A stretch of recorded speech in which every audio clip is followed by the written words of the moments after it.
Chapter 210. As soon as the words left her mouth, Zhao Jin knew that she had said the wrong thing. She was vexed and did not dare to look at Jiang Xing's eyes.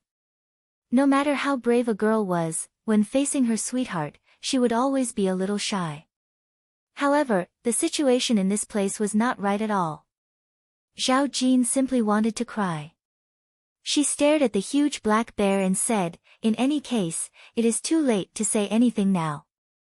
My feelings for you can be treated as a story. After you go back today, you will still be a great general. Right now, the number of noble and virtuous girls in the capital who want to marry you is like carps crossing the river. You will always be able to pick one that suits your heart. Afterwards, you will have white hair and eyebrows, and you will be in harmony with her." She was a person who did not like to study and hated literary poetry. This was the first time she had used two such idioms in a row. Most likely, she felt sour at her own words, but the more she thought about it, the sadder she felt. Ever since Jiang Xing was made a general, he could be considered the backbone of the court. He was so young, handsome and gentle, and there were many women who wanted to marry him. She had also asked her two brothers what kind of women men liked. Her brothers had all said that they had to be gentle and graceful, proficient in the four arts.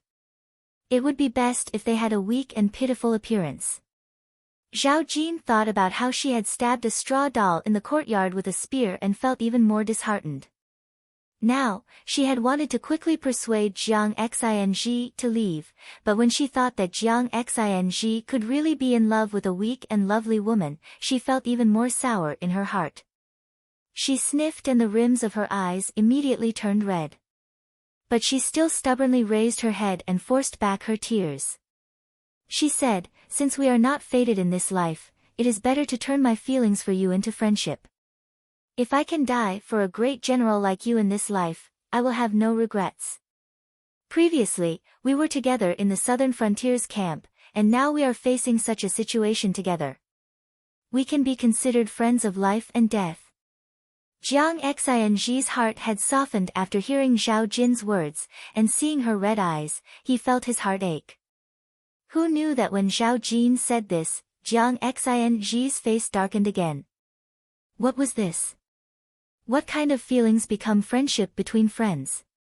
She looked like a man protecting his master on the battlefield. He originally wanted to wait for this last to understand on her own, but now he felt that with her way of thinking, she probably wouldn't be able to understand even if she waited her entire life. Forget it, since he was a man, he should take the initiative. You should get on the horse first. Jiang Xing suddenly pulled her onto his horse. Zhao Jin's horse had already been scratched by the black bear and couldn't move, but Jiang Xing's injured horse was miraculously able to run again. Zhao Jin was slightly startled. Jiang Xing suddenly unsheathed the soft sword from his waist and chopped down the thistles and thorns in front of him, opening up a path for two people and a horse. The black bear's body was huge. Although its fur was hard, it was helpless against the sharp thorns. It could only stand at the back and roar. The horse ran very fast, and Zhao Jin finally came to her senses. She asked dumbfoundedly, "How can the horse run again? Is it injured?" "I'm fine now," Jiang Xing replied. "Then you don't have your arrows anymore." Zhao Jin was held in front of him, leaning against Jiang Xing's chest. This was the first time she had been so close to a man's body. In the past, when she came into contact with men, it was either martial arts competitions or fights. She had never been so gentle. "I don't have my arrows, but I still have my sword," Jiang Xing replied. No matter how careless Zhao Jin was, she still felt that something was wrong. She suddenly sat up straight and looked at Jiang Xing in shock. "You lied to me." The horse ran a distance and was probably safe. It slowed down, and Jiang Xing finally had the time to look at Zhao Jin. He said, "Why do you think I lied to you?" Zhao Jin was a straightforward person and never liked to beat around the bush. She hated being tricked and schemed against the most, so when she found out that Jiang Xing had lied to her, she was very angry. Jiang Xing's question made her forget about her anger. She looked at him with some confusion. Why? I saved you just now, Jiang Xing said. How are you going to repay me? Zhao Jin looked at him in a daze, not understanding what he meant. Jiang Xing was really too strange today. She couldn't understand what he was saying, but she still answered honestly, I'll ask my brother to pick a few suitable weapons for you. If you don't like them, you can send some money over later. This person was really too honest. Jiang Xing did not know whether to laugh or cry. He suddenly did not understand why Zhao Jin, who was obviously a few years older than Jiang Ruan, could not compare to Jiang Ruan's intelligence and sensitivity. She was surprisingly slow on certain matters. None of that is necessary, Jiang Xing interrupted her. Just devote yourself to me. Zhao Jin blinked, her mind momentarily a little muddled. This person's words were so unreasonable. Devote yourself to me, devote yourself to me. She suddenly quivered. Unable to control the wild thoughts in her mind, she stammered, this. That time at the southern frontier barracks, I also saved you. That's fine, Jiang Xing finally lost his patience. He pulled her over and bent his head to kiss her. I devote myself to you. The bonfire slowly burned, making a crackling sound. Jiang Ruan and the others sat in front of the fire. The curtains had already been set up. There were a total of 3, one for Xian Pei, one for Jiang Ruan, and one for the embroidered uniform guards. Xian Pei's bodyguards did not have such good fortune, so they casually found a big tree to rest against. Jiang Ruan nudged Xiao Xiao. How is eldest brother? Since there were so many wild beasts in the hunting grounds, it seemed that it was not just to frighten the sons of the nobility. The deeper meaning could only be revealed tomorrow. Even so, Jiang Ruan could not help but worry about Jiang Xing. Ying Jing has sent people to protect him. Don't worry. Xiao Xiao held her hand. As they were speaking, Xian Pei's head suddenly popped out from between the two of them. He nonchalantly sat between Jiang Ruan and Xiao Xiao. He looked at Jiang Ruan, blinked, and said, Wang Fei, I'm so scared.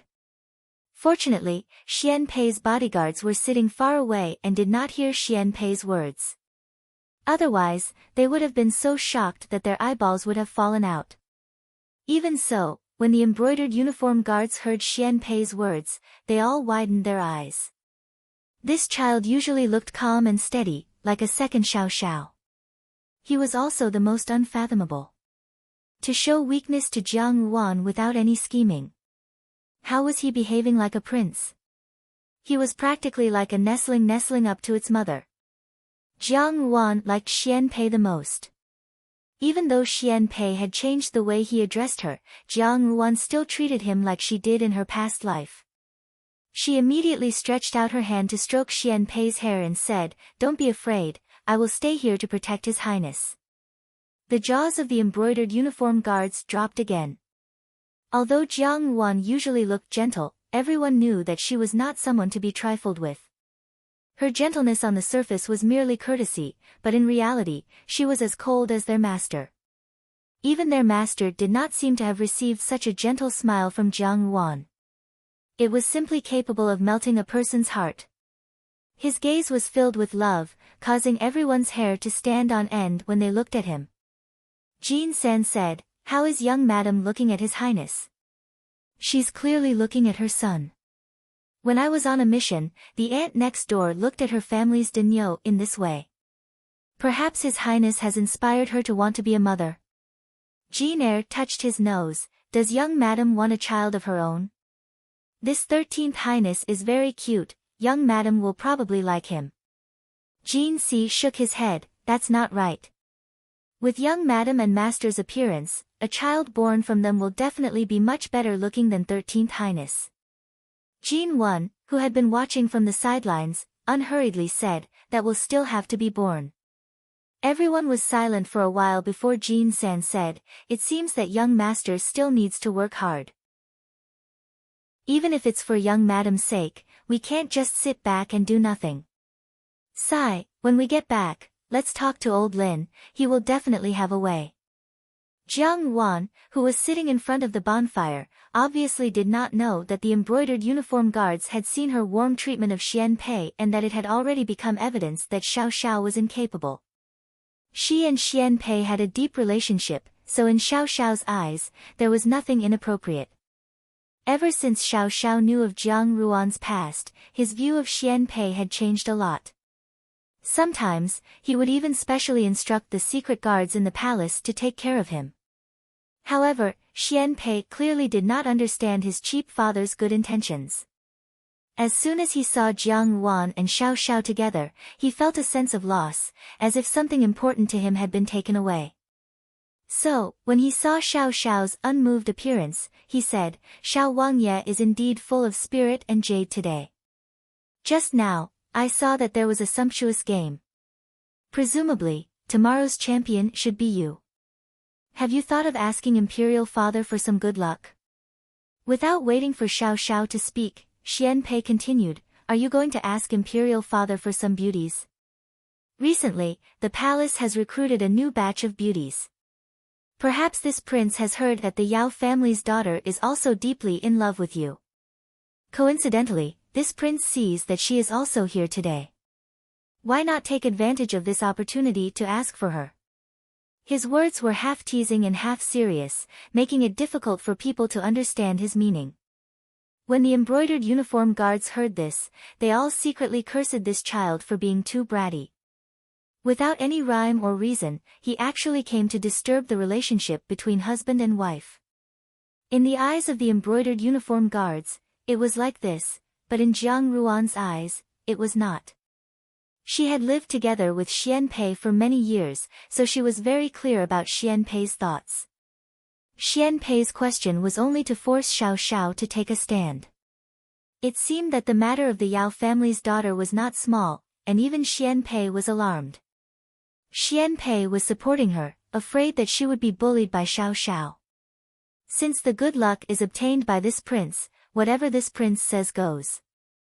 Xiao Xiao's face was as cold as ice, and he coldly said, "This prince will ask His Majesty to bestow a marriage between your highness and the Yao family's young Mississippi." "Hey," Xian Pei angrily jumped up, "you want me to marry that old woman? How dare you?" Xiao Xiao's silence was clearly a provocation. Jiang Wan had a slight headache. Whenever these two people were together, they could not behave themselves. In any case, Yao Niannian was one of the top beauties in the capital of the Great Jin dynasty. This year, she was only 17 or 18 years of age. Although she was a little older than Xian Pei, it was not to the extent of being an old woman.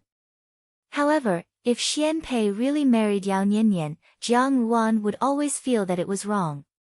The Yao family had coveted Xiao Xiao and coveted her husband. If she really wanted to be her son's wife, as his mother, she would be the first to disagree.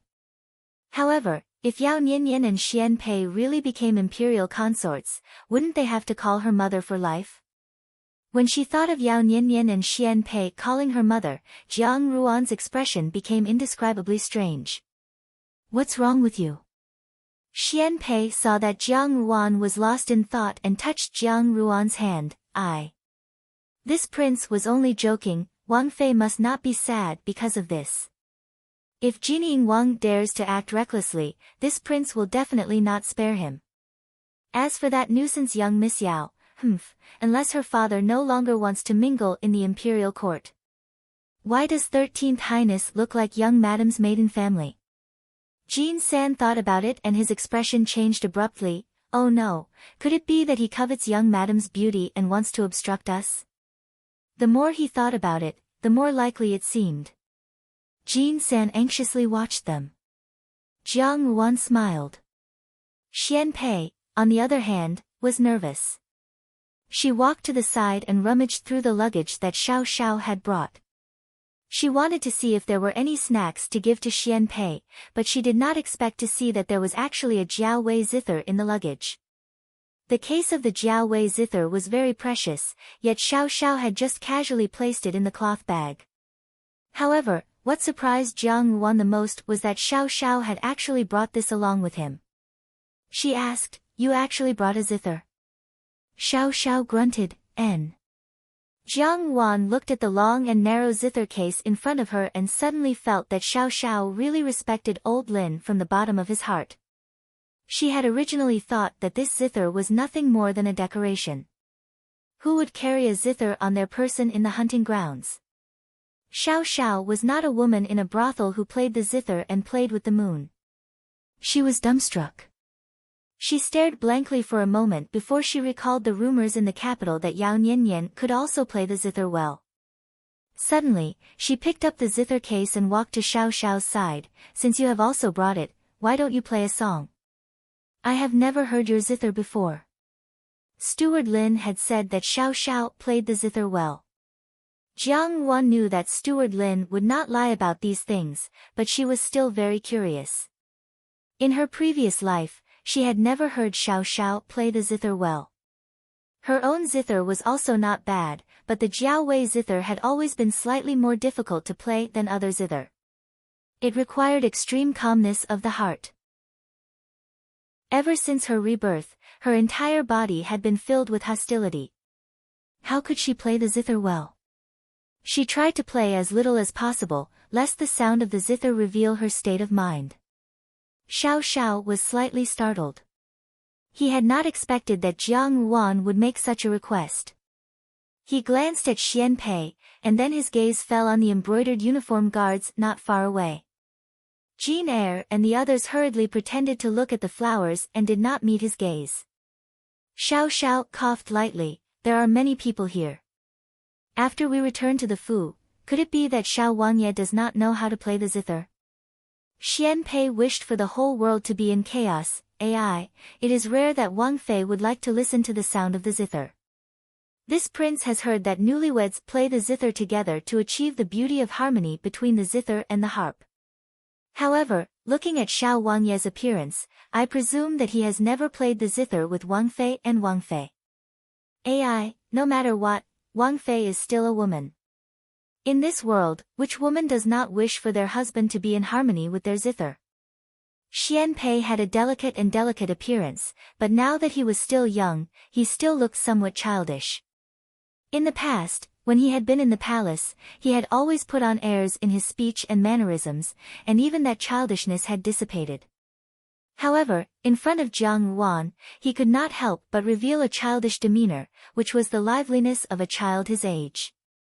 As he spoke, his words were clear and logical, and he had the appearance of a young man who had matured. Xiao Xiao did not speak and only turned his head to look at Jiang Yuan. Jiang Yuan looked at him as if nothing had happened, showing a rare trace of stubbornness. He no longer refused and only took out the Jiaowei zither from the zither case. The body of the zither was made of an unknown tree branch, but the texture was distinct and it emitted a deep luster. The smell was rich and fragrant, refreshing to the heart and mind. Just this zither alone was enough to attract people's attention. Jean C rubbed his eyes and said, "Oh my God, am I seeing things? Master is actually going to start playing the zither." Ever since Wang Ye and Wang Fei passed away, Master has never touched the zither again. I thought that he would never touch this Jiaowei zither again in this lifetime. Speaking of which, it has been more than 10 years since I have heard Master's zither. Do you still remember when Master first learned to use this zither? Every day, who knows how many people would come to the entrance of the Fu to listen. Even the women wanted to climb over the wall to see our Master's beautiful face. It is said that one can know a person by listening to the zither. In this world, there is a zither that is better than Master's. Indeed, many years had passed since Xiao Xiao had not touched the Jiaowei zither. Jiang Yuan had already started playing. Her playing was slow and slow. It was completely different from Xiao Xiao's. If Xiao Xiao was cold, like the lonely moon or the cold star, then her tune was fire, like the blazing sun. It clearly pulsed in people's hearts, with a kind of brilliance and aggressiveness that could not be ignored. Then, In the collision of ice and fire, a wonderful and harmonious blend appeared. This allowed the two people's two kinds of music to blend into one, and their tacit understanding was extraordinary. The corners of Xiao Xiao's mouth slightly curled up. His hands did not stop moving. Jiang Yuan also smiled. She had always been afraid to play the zither because she was afraid of exposing her inner thoughts. Now, she did not dare to say that the sound of the zither was absolutely tranquil. Compared to the past, which was full of hostility, it was already much more peaceful. Perhaps this was because she had also reached Xiao Xiao's level of strength, so strong that she could calmly face all the ups and downs. Or perhaps it was only because Xiao Xiao was by her side. Xian Pei sat quietly at the side. The gaze he looked at Jiang Yuan seemed to be somewhat complicated, but also somewhat gratified. These two people were both incomparably beautiful, and their temperaments and manners were also very outstanding. Although it was only their first time playing together, it seemed very harmonious, as if they were born to be together. Jean Eyre said, "Indeed, the zither and the harp are in harmony. This is simply a match made in heaven." Jean C. shook his head. Jiang Yuan smiled slightly. She only felt that it was a little funny. This was clearly a hunting competition that involved blood and lives. Everyone had their own ulterior motives, and there were clearly dangers and traps everywhere. But here she and Xiao Xiao were playing the zither, and in front of them was a burning bonfire. Before Steward Lin had left, he had said that it was nothing more than a game, and now, it really had come true. She had originally thought that in her previous life, she had not been able to come to the hunting grounds to experience it, but in this life, she had experienced the methods involved. She did not expect that it would be such a different experience. This was a completely new feeling that she had never experienced before, but it was also not bad. In the camp at the entrance of the northern forest, the womenfolk who did not know how to hunt began to enter their tents to rest. A woman dressed in black sat in front of the tent. The maidservant beside her smiled and said, "Miss, just now, an imperial bodyguard came back from the forest and said that he seemed to have heard someone playing the zither. It is said that the sound of the zither is superb. I wonder who could actually be so leisurely." Yao Niannian smiled slightly. In the forest, there are wild beasts running amok, and people are always at odds with each other. It is rare to see someone with a calm mind playing the zither.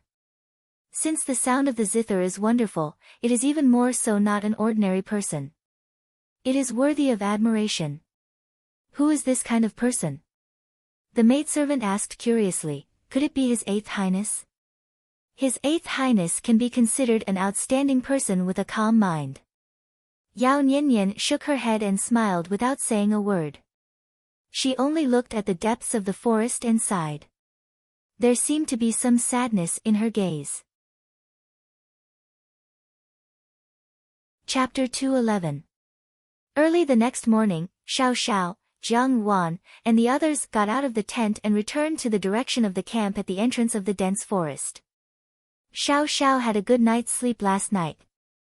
Since he had always been outside, he was quite experienced in dispersing wild animals.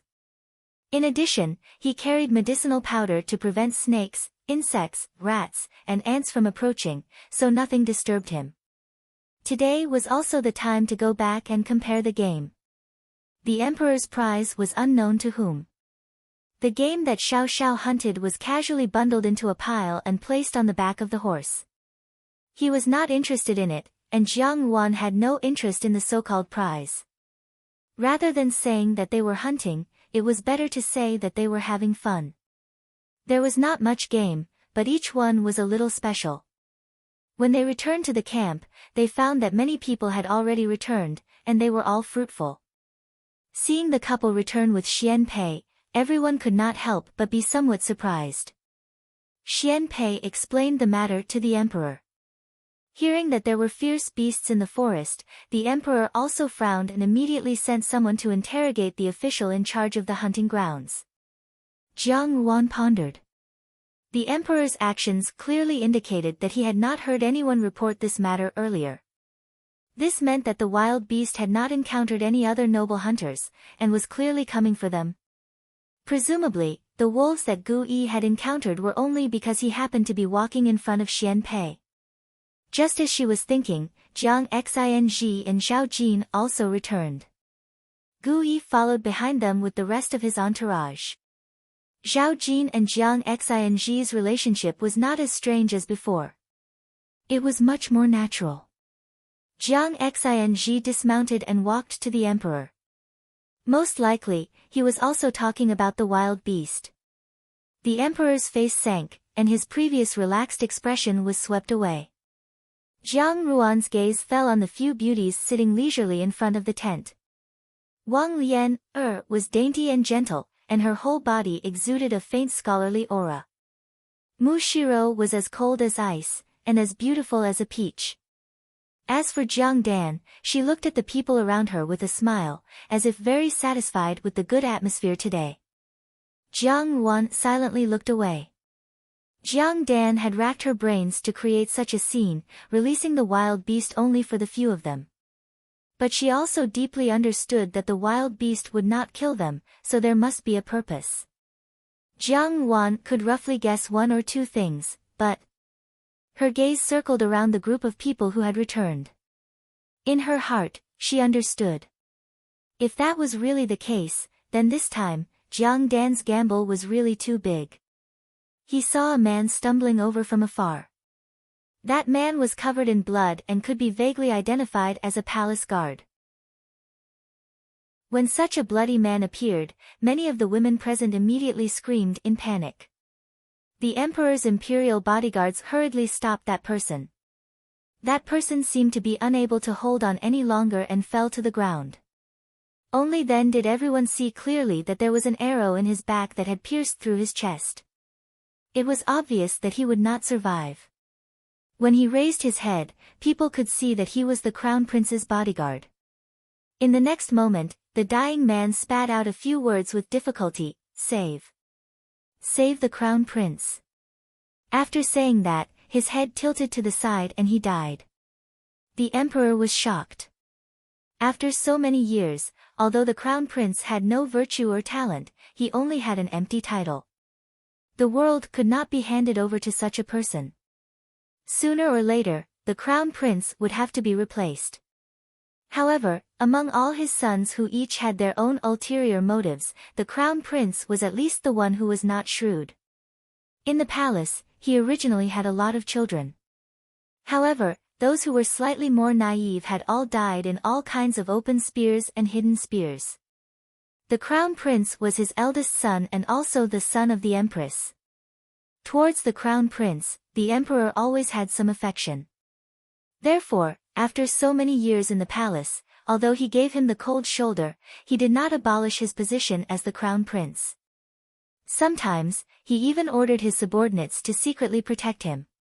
Today, when he heard that something had happened to the crown prince, the emperor's expression immediately changed. Wang Lian, also hurriedly stood up and walked in front of the emperor. She gently patted the emperor's back to help him calm down. She had always been used to such gentle and soothing matters. She softly said, "Your Majesty, don't be anxious. Let's send people to search the dense forest. The crown prince is a person of good fortune, he must be blessed by the heavens." The emperor sent people to search the dense forest. After this incident, everyone no longer had the mood to pay attention to the hunt.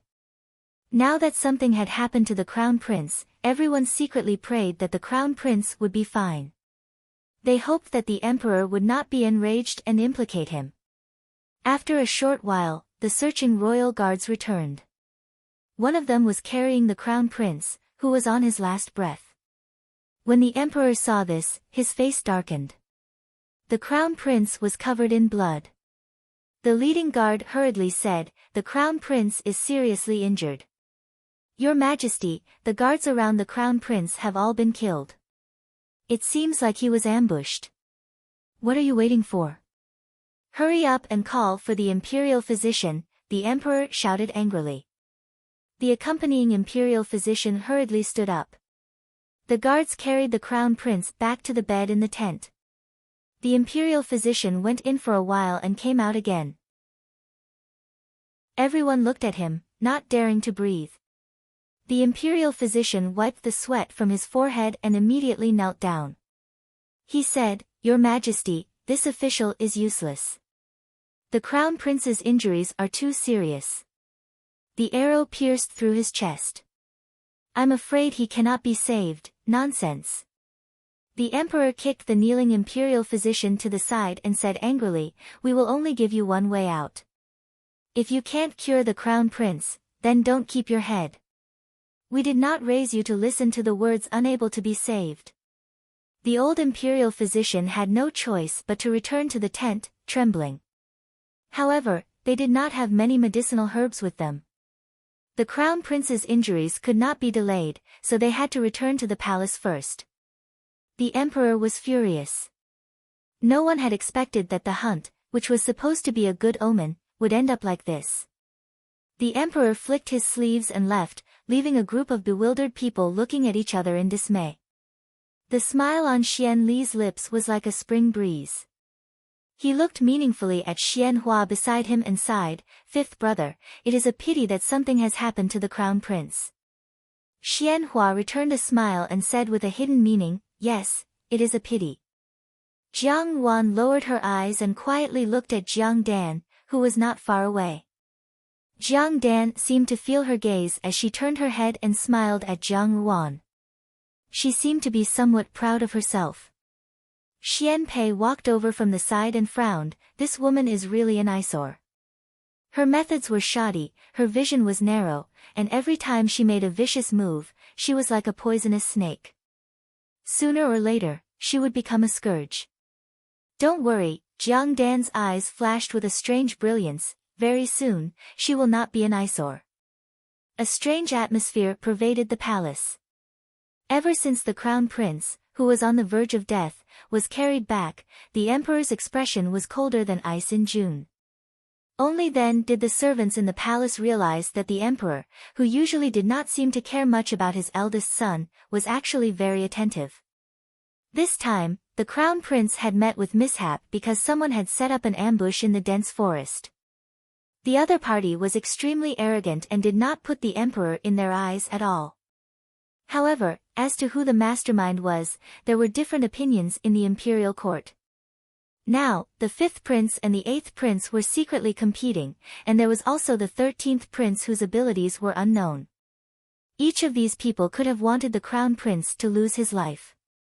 If it was really one of them, the direction of the imperial court would probably change again.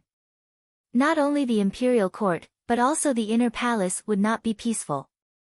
When the empress learned of the crown prince's mishap, she made a big fuss with the emperor. For so many years, the empress had been in the palace in name but not in reality, and did not care about the affairs of the inner palace. Now that her only son had met with such a mishap, her many years of resentment towards the emperor erupted overnight, and she actually spoke rudely to the emperor. Although the emperor understood that she said this because she was worried about the crown prince, he had been in a high position for many years and had developed an unquestionable temperament. At once, he severely punished the empress. In the past, no matter how weak the relationship between the emperor and empress was, it would not have reached the point of shedding all pretense of cordiality. There were many different opinions, and the emperor finally lost the last bit of respect he had for the empress. In the end, the master of the inner palace would have to change hands. For the 5th prince, concubine Da had already become a master who had let go of everything and rarely appeared. Now, the 3 most popular beauties each had their own strong points, and it was really unknown who would end up in the end. No matter what was said outside, everyone still went about their own business. Jiang Dan was in an extremely good mood. It was probably because the matter had been settled, and the emperor had been keeping watch in front of the crown prince for the past few days. His quarrel with the empress had made him even more distraught, and he basically did not step foot into the inner palace. She had swept away the haze brought about by Jiang Quan's matter a few days ago. For the time being, there was no news of Jiang Quan's matter, but Jiang Wan was going to be out of luck. She wore a gauze dress with gold embroidery, combed her hair into a 100-flower bun, and carefully put on earrings and hairpins. Because of the good color, the woman in the mirror appeared even more dainty and beautiful. As if she felt that this way of dressing no longer appeared to be arrogant of age and experience, Jiang Dan also pursed her lips in satisfaction and applied the last bit of rouge. "Jiang Zhaoyi, are you dressing like this for Imperial Father?" A low male voice sounded from behind her, and there seemed to be some unfamiliar frivolity in it. Imperial Father really has good luck with women. Jiang Dan turned around. Xianhua walked in from outside and sat down in Jiang Dan's bedroom. At this moment, it was almost night outside. Tonight, the emperor was going to rest in Wang Lian's bedroom and would not come here. Xianhua's loud entrance startled Jiang Dan at first, and then she immediately relaxed. Hearing his words, she said half bitterly and half teasingly, "Fifth Highness, where do you think His Majesty is right now? Why say such words to make me sad? No matter how much I dress up, His Majesty will not come here." Xianhua had originally only wanted to come and discuss the arrangements for the Crown Prince's matter with Jiang Dan. He did not expect to see a beauty dressing up as soon as he entered, and then saw Jiang Dan's pitiful expression and bitter words. His gaze involuntarily drifted. Honestly speaking, Jiang Dan's appearance was not bad. The women of the Jiang family had more or less inherited some of Jiang Quan's good looks. Although Jiang Dan's color paled in comparison to Jiang Ruan's and Jiang Su's, in the palace, she was like a fresh little flower. She was charming, and naive, and also had a bit of a delicate attitude.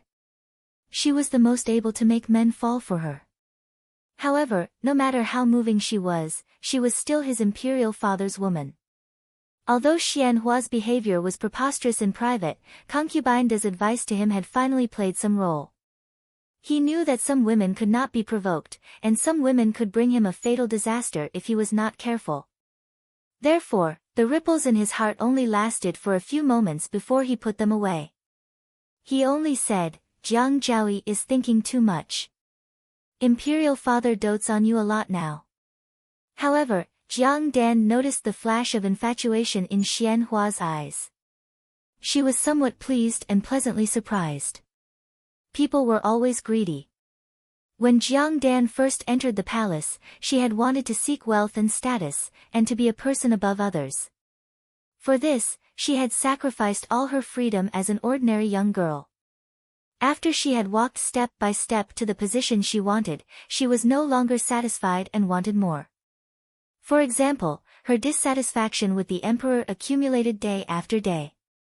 Jiang Wan could find a handsome young man like Xiao Xiao, but she had to spend time with a man who was about the same age as her father. She was now also at the age of a flower. Which young girl did not yearn for love?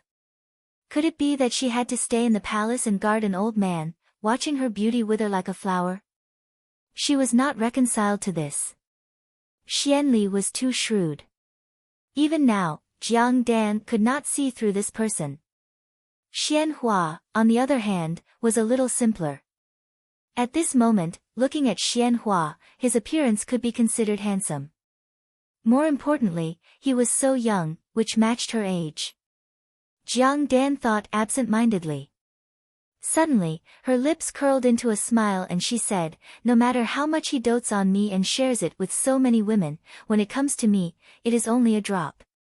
She stroked her wide sleeves, revealing a white wrist that was as lustrous as jade. The nail polish on her wrist was like a fresh flower. She said softly, "Most of the time, this bedchamber is empty. There is no sign of human habitation. After all, I am a woman. I will also feel lonely and afraid." Xianhua's heart stirred. He seemed to have heard many things from Jiang Dan's words. He looked at the woman sitting alone in the huge palace hall. She was as beautiful as a flower, with deep feelings and hidden bitterness. A pair of bright eyebrows fixed on him, seemingly filled with infinite affection and longing. Xianhua finally could not sit still. Jiang Dan casually lit a stick of incense. The incense was a tribute from the western region. The fragrance was very light and very refreshing. However, it could make people unconsciously go crazy. Every time the emperor came, she would light this incense. Today was the first time she had used it on another man. However, there was a kind of stimulating pleasure, as if it was a kind of crazy catharsis. The faint light in the bedchamber slowly shone on people. Slowly, the night sky was filled with the sound of suppressed breathing, which slowly dissipated in the cold wind. Jiang Ruan put down the book in her hands. The spy who had reported had returned a long time ago. Xiao Xiao had just finished bathing when he saw Jiang Ruan sitting on the couch with a thoughtful expression. Even the book in her hands was upside down. He did not know what she was thinking about, but she was so lost in thought. He walked over and took the book from Jiang Ruan's hands. Jiang Ruan turned her head. Xiao Xiao covered her with the quilt more tightly and asked, "What's wrong?" "I was thinking, tomorrow, they will probably find out that the arrow that pierced the crown prince belongs to our Fu." Jiang Ruan said. Although the words, "our Fu," were unintentionally said by Jiang Ruan, it obviously pleased Xiao Xiao. He seemed to smile and said, "There is nothing to think about." Since he had already made arrangements, he would certainly not let anything unfavorable to the Fu happen. Jiang Dan and Xian Hua had planned well, but they had always underestimated their opponents. They had thought that everyone in the world was as stupid as them. Jiang Ruan glanced at him. With someone like Xiao Xiao by her side, it would always save her a lot of trouble. In any case, he would arrange everything. She said, "In fact, even if you don't do anything and really do as they wish, the emperor will not blame you." The emperor was indecisive, capricious, and short-sighted. However, he had one strong point that had never changed from beginning to end, and that was, he always trusted Xiao Xiao. Jiang Dan did not know about Xiao Xiao's background. She and Xian Hua thought that as long as they blindly pushed the matter onto Xiao Xiao, they would be able to succeed. They did not know that this matter had been wrong from the beginning. Once they really found out that it was related to Jining Wang Fu, the emperor's first thought would be that someone was slandering Xiao Xiao. Instead, they would have to investigate from Xiao Xiao's enemies. If they pushed the boat with the current, they would most likely be able to find out about Jiang Dan and Xian Hua. However, that would take some time. Xiao Xiao said, "If we don't do this, you will be in trouble again." Jiang Ruan was originally not favored by the emperor. Xian Hua had not acted rashly against Jining Wang Fu for so many years, so why would he suddenly make a move? The mastermind must be Jiang Dan. Why would Jiang Dan instigate Xian Hua without rhyme or reason? Naturally, it was because of Jiang Ruan. In this way, the emperor would think that Jiang Ruan was a troublemaker. First impressions always lasted especially long. In order to avoid this kind of trouble, Xiao Xiao first dealt with the trouble later on. Jiang Ruan did not expect Xiao Xiao to think of this. She was stunned for a moment, then she smiled. "You also know about Xian Hua and Jiang Dan?" Xiao Xiao nodded his head silently, tacitly agreeing. Jiang Ruan shook her head. "She really has big guts." In Jiang Ruan's opinion, it was inconceivable that Jiang Dan and Xian Hua would roll around together. In fact, Jiang Dan could not be considered very smart, nor could her methods be superb. The reason why she had gotten to where she was today, step by step, was entirely because of the word endurance. It was probably the same as Xian Li and Xian Lang. In the past, when she was in the minister's Fu, she had put on a harmless and timid appearance, and at that time, she was just a child. Jiang Dan was good at lying low, and she was even more meticulous in her work, taking care not to leave any traces for others to use against her. How could such a person do something improper with Xian Hua? Once it was done, it would inevitably attract endless disasters in the future. Jiang Dan would rather bring disaster to be together with Xian Hua, which was really not in line with her cautious temperament. After all, it was not that she wanted to use this opportunity to make a deal with Xian Hua. Jiang Ruan's expression became somewhat strange, and that was because this person, Xianhua.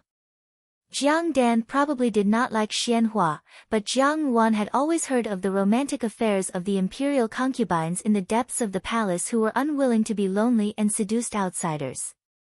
Jiang Dan was probably not much different from those women, and she also had a desire in her heart. It was just that the emperor was old. How could someone of her age endure it? Jiang Ruan asked Xiao Xiao, "Do you want to intervene in this matter?" "It's all up to you," Xiao Xiao replied, "I will take care of it from behind." Jiang Ruan could not help but laugh. She looked Xiao Xiao up and down, and muttered, "Now it seems that my luck is also not bad." Jiang Dan found someone as old as the emperor, no wonder she turned and chose a young man like Xianhua. And I have lived 2 lives, so adding up my age, perhaps I can also be considered your elder. In this way, it seems that I have taken advantage of you. I don't even need to have an affair. Have an affair? Xiao Xiao narrowed his eyes, and his tone suddenly became dangerous. Jiang Ruan was usually the most stable in grasping people's emotions, and today, she did not hear the difference in Xiao Xiao's words. She still said, "You are so beautiful, I naturally cannot bear to part with you." The next moment, Xiao Xiao pushed her down on the bed. Xiao Xiao's gaze was deep, and his tone was cold, and, "I will work harder, and you will not have any other energy to have an affair." Jiang Ruan. The night passed silently. Jiang Dan tidied up her clothes, and the person beside her had left at some point. She felt sore all over, and the craziness of last night seemed to have dissipated, but there seemed to be a lingering charm in the room. In Xianhua, she found her own freshness and age, and finally felt that she was different from those old women in the palace. Xianhua was a completely different person from the emperor. He was young, and his energy was unbelievably good. Desire was such a thing, and Jiang Dan felt that it was good to be like this. Last night, when the passion was strong, Xianhua said, "You are such a smart and beautiful woman, I am somewhat reluctant to part with you. In the future, when this prince's great undertaking has been accomplished, you can change your name and stay by this prince's side." At that time, Jiang Dan had only taken it as a joke, but now she seriously began to consider Xianhua's words. Indeed, she was not willing to guard the emperor for a lifetime. After the emperor's death, they, the imperial concubines, would either be buried with him or sent to a nunnery. Why not consider the rest of her life? In the end, the world would either fall into Xian Li's or Xianhua's hands. Xian Li had already regarded her as an abandoned chess piece, and Xianhua was an excellent candidate. Jiang Dan summoned the person beside her. "How is the crown prince?" "He seems to have found the arrows," Zhu replied. "But right now, His Majesty seems to be very angry." "I haven't heard any news." Jiang Dan furrowed her brows at first, and then she thought of something. Her brows gradually relaxed. No news was good news. In order to obtain the exact same arrows as Jinying Wangfu, they had spent a lot of time. That day, everyone had seen the arrows that Xiao Xiao had shot at the white tiger. As for coming back with Xian Pei, it had attracted many people's attention. Jinying Wangfu and the 13th prince had conspired to kill the crown prince in an attempt to usurp the throne. The name of conspiracy was pressed down, and Jinying Wangfu had learned from their mistakes. Even if they wanted to escape, it would be very difficult. At this moment, the emperor would certainly be furious. It was only because it concerned his own prince that outsiders could not hear it. This was also normal. Xian Pei, that little bastard, had always used his identity as a prince to mock and ridicule her. Now, he would also pay the price. Jiang Dan smiled slightly and looked at herself in the mirror. She pulled out the flower hairpin and replaced it with a plain silver hairpin. She said, "Let's go." Since His Highness the Crown Prince has met with an accident, Ben Gong is also very worried. Going together to visit is also a token of my sincerity. Chapter 212. Without waiting for Jiang Ruan to open her mouth, Xian Pei had already taken the initiative to speak. Mu Darren insisted on Mu Shiro entering the palace. Initially, I had met her once and promised her freedom. In any case, she had to enter the palace, so I promised her that one day, when the great Jin dynasty changed dynasties, it would be the time for her to have her own life. She believed you so easily. Jiang Ruan was a little surprised. Xian Pei's true strength was only gradually revealed after he had entered the palace. In the long days that had passed, in everyone's eyes, he was just an unfavored and useless prince who did not even have the qualifications to fight for the throne. How could such a person win Mu Shiro's trust and even make Mu Shiro willingly become a chess piece? People always have weaknesses, and she is no exception. Xian Pei said vaguely, since she is already destined to enter the palace, rather than being depressed for the rest of her life, it is better to use her life to fight for a future. Perhaps, she will also have a magnanimous freedom. Xian Pei was talking about Mu Shiro, but in Jiang Ruan's ears, it sounded more like he was talking about himself. Jiang Ruan looked at the youth in front of her and sighed softly in her heart. She thought that she had protected Xian Pei very well, but in reality, in the days when she and Xian Pei had not known each other, Xian Pei had already made too many preparations for this day. The hatred and forbearance had never left his heart for a single day, but she had actually neglected it. Although she did not know how Xian Pei had persuaded Mu Shiro to become a chess piece, he must have paid a great price. Jiang Ruan did not ask any further. Xian Pei was no longer the child who needed her to plan everything. He was using his own way to protect her and pave the way for her. Good. Jiang Ruan said, now, I want you to give me one of the imperial edicts. Xian Pei was slightly startled, but did not refuse. Instead, he subconsciously asked, what does Imperial Mother want the imperial edict for? He did not specify which imperial edict it was, but both of them were well aware that it must be the imperial edict with Xiao Xiao's name on it. Since Jiang Ruan had said that Xiao Xiao would not fight for the throne, Xian Pei believed that he really did not have such thoughts. But now, what did Jiang Ruan want the imperial edict for? It's not safe to leave the edict in the palace. Jiang Ruan shook her head and said, Xiao Xiao's identity is a secret. If news of this matter were to spread, I am afraid that the entire great Jin dynasty would be thrown into chaos. At that time, even if you had the emperor's imperial edict to bestow you the title of crown prince, I am afraid that it would not be able to convince the masses and would only give Xianli an opportunity to take advantage of. Now that Eunuch Li was killed, Xianli must have noticed that something was wrong. He had people everywhere in the palace, so it was not impossible for him to investigate Mu Shiro. I'm afraid that at that time, even you will be controlled by him. It's too unsafe to leave this imperial edict in the palace. I'll take it away and destroy it. But Xian Pei felt that something was strange, but he couldn't tell what it was. He was hesitating. He heard Jiang Ruan say, it's not so easy to enter Jining Wangfu. The genie guards are loyal and powerful compared to the palace guards. Moreover, if I take the imperial edict away, you only need to reveal a little information to Xianli. Or perhaps you don't need to reveal any information at all. Xianli's people will also know about this matter. In that case, he will point all his spears at Jining Wangfu. On the contrary, the imperial edict in the palace will be safer. In this way, it will also buy you a lot of time.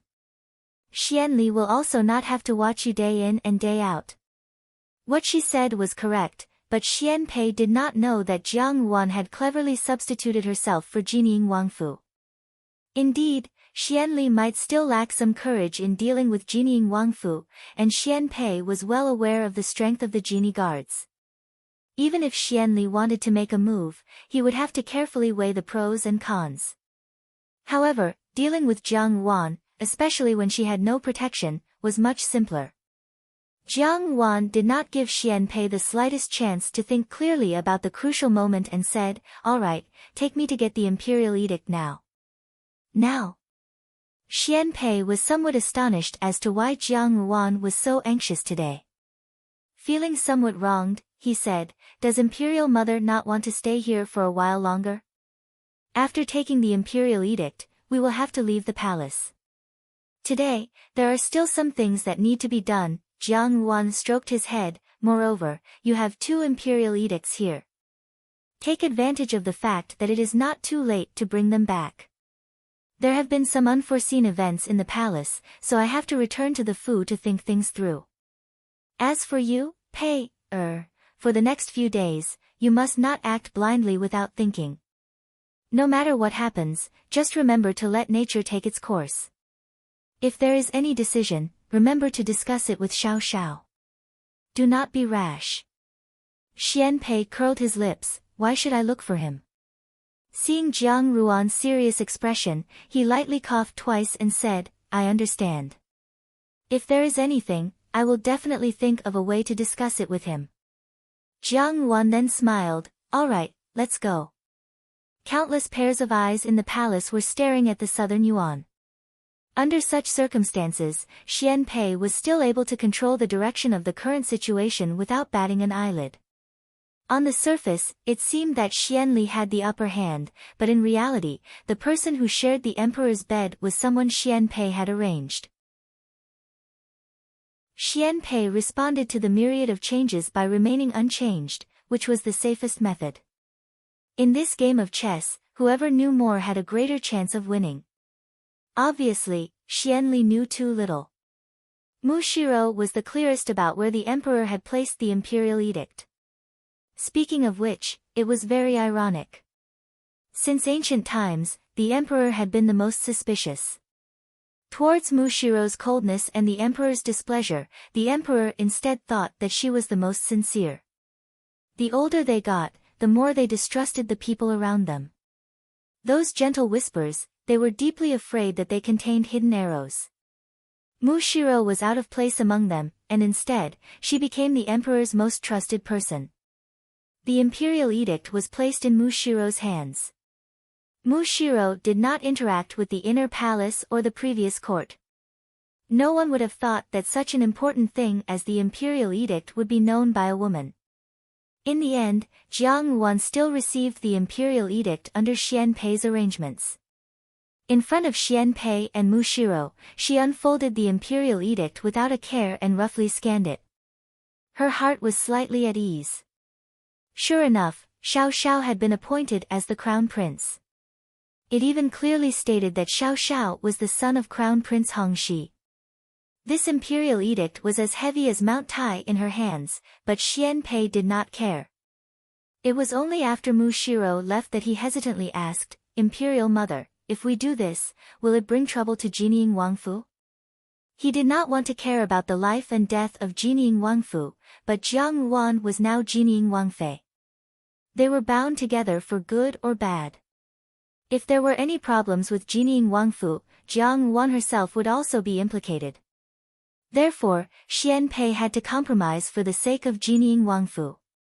While he was thinking, Jiang Ruan had already tidied up the imperial edict and placed it in a wooden box together with some of the toys that the Empress Dowager had bestowed upon her. She got up and prepared to leave. Xian Pei was startled.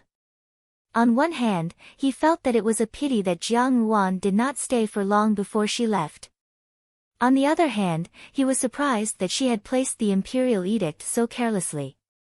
Although he felt that Jiang Ruan's actions were already very prudent, Xian Pei still felt somewhat uneasy and reminded her, "Imperial Mother, why don't you change the location of that thing? In this case, it would be rather. Rest assured, the most dangerous place is also the safest place." Jiang Ruan smiled slightly. "If it is really done too covertly, on the contrary, it would be revealing that there are 300 taels of silver hidden here, and it would arouse people's suspicions for no reason. I am fine, so you do not need to send me off, lest people become suspicious. Nowadays, you must not make any mistakes, so it is better to be more cautious." Xian Pei felt that Jiang Ruan was somewhat strange today, but he could not pinpoint what was strange. However, it had been a long time since Jiang Ruan had given him such detailed instructions. This made Xian Pei feel that the current situation was more difficult than he had imagined. He ordered Ming Yu to send Jiang Wan out of the palace, and Ming Yu did as she was told. However, there were many eyes and ears in the palace, and on a daily basis, there were countless eyes staring at Nan Yuan. Today, when Jiang Wan entered the palace, it aroused everyone's suspicions. When they saw that Jiang Wan and Xian Pei spoke for a long time before coming out, and when she went to visit the emperor, she seemed to have seen Mu Shiro there as well. This made people puzzled no matter how they thought about it. Xian Li stood in the room, listening to his subordinate's report. His gaze was somewhat deep. Ever since the emperor fell ill, he wanted to be a filial son. Of course, in order to make it more convenient for him to search for things around the emperor, he did not return to his fu, but had been living in the palace, personally boiling water and decocting medicine for the emperor. Those who did not know would really sigh at his filial piety. From time to time, there would be people in the court who would write memorials to sing praises of Xian Li's filial piety. Xian Li naturally did not mind that his reputation would spread far and wide. When serving the emperor, he also tried his best to be perfect. He did not need to use any tricks in the medicine.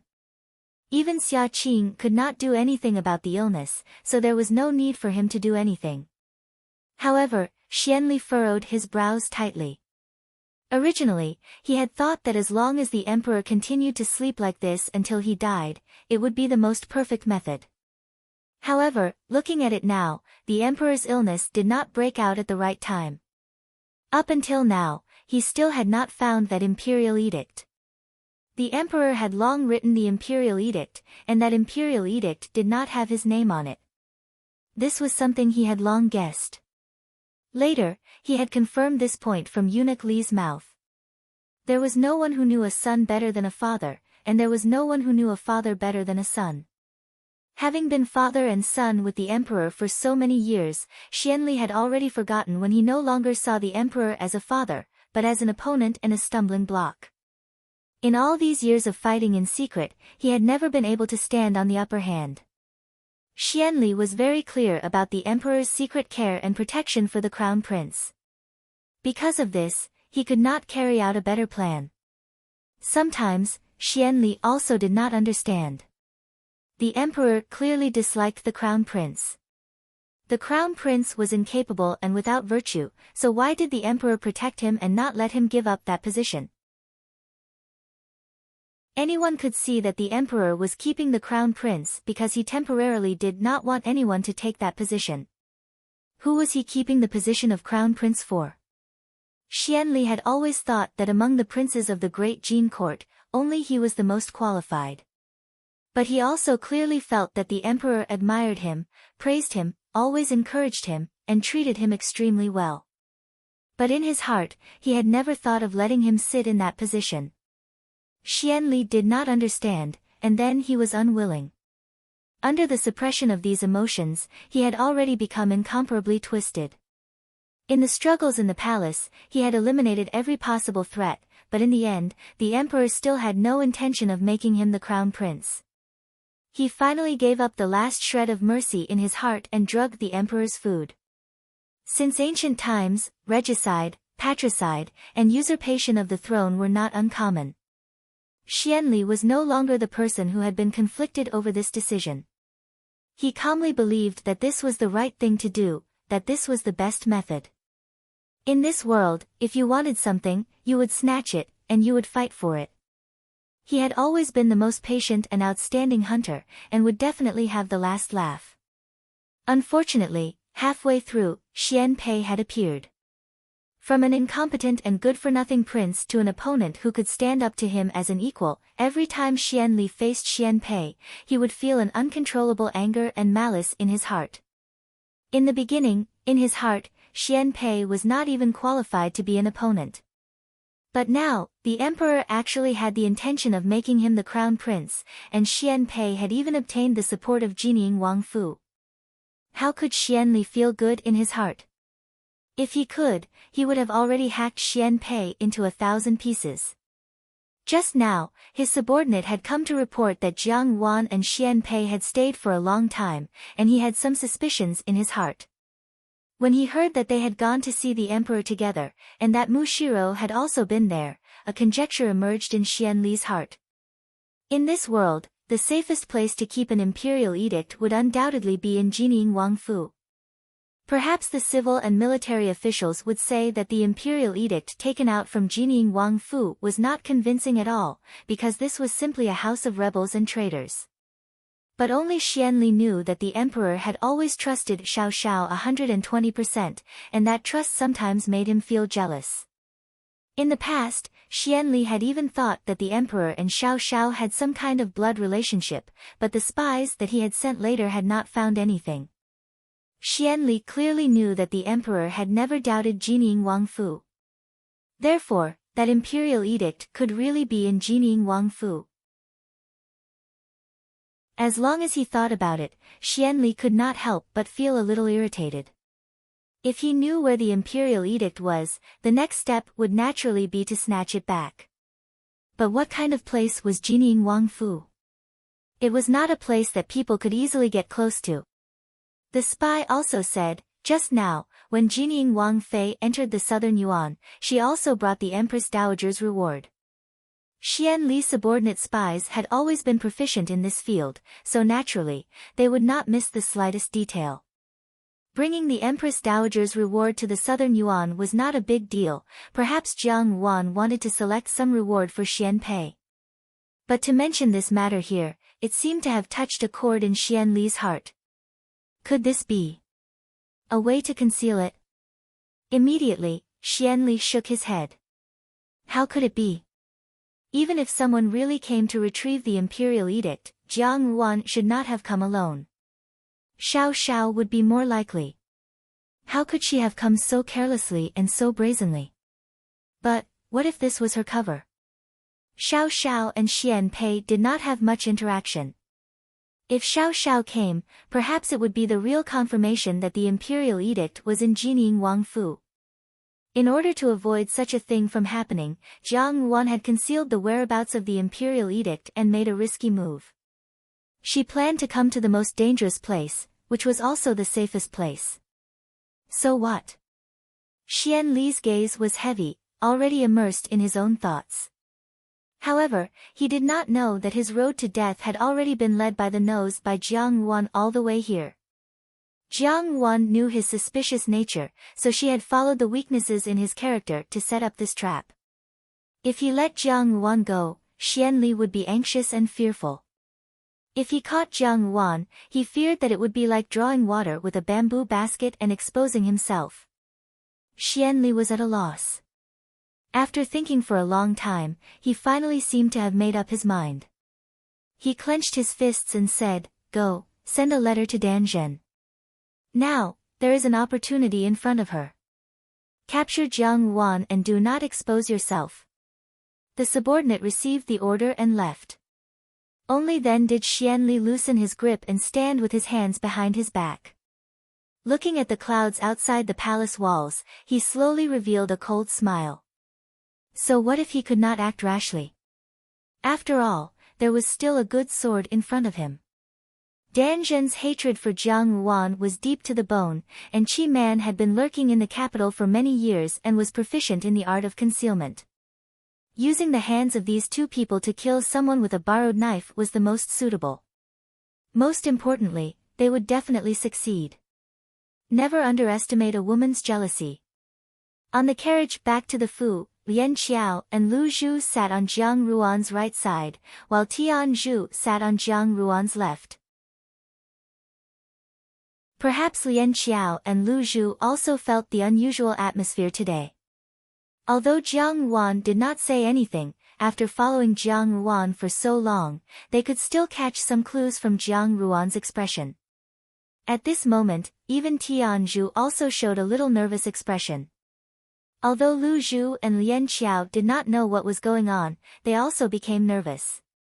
Fortunately, nothing happened along the way. Just when Lu Zhu and Lian Qiao began to feel a little relieved and were still chatting and laughing in the carriage, they suddenly heard a loud noise coming from outside. That noise was getting closer and closer, and Lian Xiao was startled. The coachman sitting in front was a newly recruited person of the Fu. Although he was calm, there was a hint of panic in his words. "Young madam, there's a dead person in front." The carriage suddenly jolted, and Lu Zhu cried out in alarm. She lifted the curtain of the carriage to take a look outside, and saw that the crowd seemed to have been scattered by something. It was a mess, as if there was something terrible chasing them from behind. When she took a closer look, there seemed to be some unusual people mixed among the ordinary people. These people were dressed the same as ordinary people, but they had long knives in their hands. They chopped at anyone they saw without any order, and whenever they caught a person, they would casually chop him down. Outside, there were wails of ghosts and howls of wolves. Many people had already fallen to the ground, and the blood slowly accumulated. It was a ghastly sight. "Not good, young madam," Lu Zhu said in horror. "There are assassins outside, and they are randomly chopping people with knives." The crowd fled in all directions, and the screams of knives piercing flesh could be heard vividly, causing one's heart to tremble. Jiang Ruan frowned. Tianzhu had already pulled out her sword and stood in front of Jiang Ruan to protect her. At this time, she could not leave Jiang Ruan even half a step. Lian Xiao said, "Coachman, quickly go to the side, don't go that way." It was obviously not rational to get off the carriage at this time. Who knew how many assassins were mixed in the crowd, and how many people had been cut in the throat when they were defenseless? It was safer in the carriage, as long as they were far away from the crowd. Lian Xiao was a little annoyed. Why didn't she remind young madam to bring more guards with her when she went out today? Now that there was only Tianzhu, even if Tianzhu was highly skilled in martial arts, she was still somewhat overwhelmed. Just as she was thinking about this, she suddenly felt the carriage shake violently, and a clear streak of blood splattered on the curtain in front of the carriage. The carriage seemed to have suffered a violent collision, and it started to run forward crazily. "Coachman! Coachman!" Lian Xiao used her hands to support Jiang Ruan so that she wouldn't be knocked into the ruts of the carriage, and shouted with all her might. However, there was no response for a long time. Then, she pulled the curtain open, and her heart instantly sank. The coachman had a curved knife stuck in his chest, and at this moment, half of his body was bent over the horse's back. Obviously, he was already dead. There was also a small dagger on the horse's back. The horse was in pain, and it started to gallop wildly, unable to stop for a while. The crowd in front of it would occasionally bump into the carriage, and the carriage would sway left and right from the collision, but it still ran forward with all its might, as if it would fall in the next moment, and be trampled into a pile of mud by the crowd. Tianzhu protected Jiang Ruan, but the carriage seemed to have suddenly collided with something hard. The horse neighed, and the entire carriage swung forward fiercely. Unexpectedly, the whole carriage was flung out. "Ah!" Dewdrop screamed. She was sitting at the outermost position, so she was directly flung out of the carriage. Jiang Ruan and Tianzhu Lian Xiao were dizzy from the fall and had just stopped when they heard Dewdrop scream. She hurriedly pulled open the curtain of the carriage and looked outside. She saw that Dewdrop had indeed been flung into the crowd. She had been flung too quickly and directly fell to the ground. The chaotic crowd was screaming and fleeing. How could they look at their feet? One by one, they stepped over Dewdrop. Jiang Ruan's gaze focused, and she saw that one of the men, dressed in coarse hemp clothing, had already quietly pulled out a short knife from his waist and stabbed Dewdrop's back. "Dewdrop!" Lian Xiao also saw it, and suddenly cried out involuntarily. Dewdrop's back was unexpectedly stabbed, and it was so painful that she could hardly speak. That man was about to strike again, but Jiang Ruan had already made a prompt decision and instructed Tianzhu, "Tianzhu, quickly go and help Dewdrop." "Young madam." Tianzhu was somewhat hesitant. It was not that she did not have feelings for Dewdrop. After such a long time of being together day and night, she had already regarded Dewdrop as a friend. However, the rule of the embroidered uniform guard had always been to protect the master to the greatest extent. If she had to protect Dewdrop, who would protect Jiang Ruan and Lian Qiao, who did not know martial arts? Quickly go. Jiang Ruan's tone became heavier. She saw Tianzhu's hesitation and coldly ordered. Tianzhu paused. Her master's orders could not be disobeyed, so she immediately ran towards Dewdrop without any hesitation. Dewdrop was watching the knife coming towards her chest, but no matter how hard she tried, she could not avoid it. Just as she was feeling extremely frightened, she saw Tianzhu block the knife coming towards her chest with a long sword, and with a backhand, she stabbed the long sword into the man's throat. The man fell down.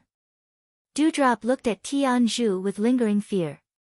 Ignoring the faint pain of the wound on her back, she clenched her teeth and said, "Go, go and find young madam." Before she could finish speaking, she was stunned.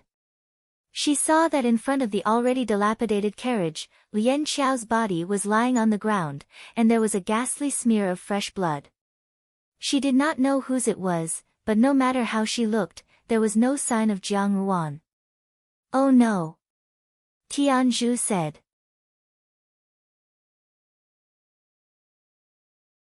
Chapter 213. The Supreme Court official Wang Darren tried the case overnight. The emperor's wrath caused millions of corpses, and this time it was related to the crown prince's life.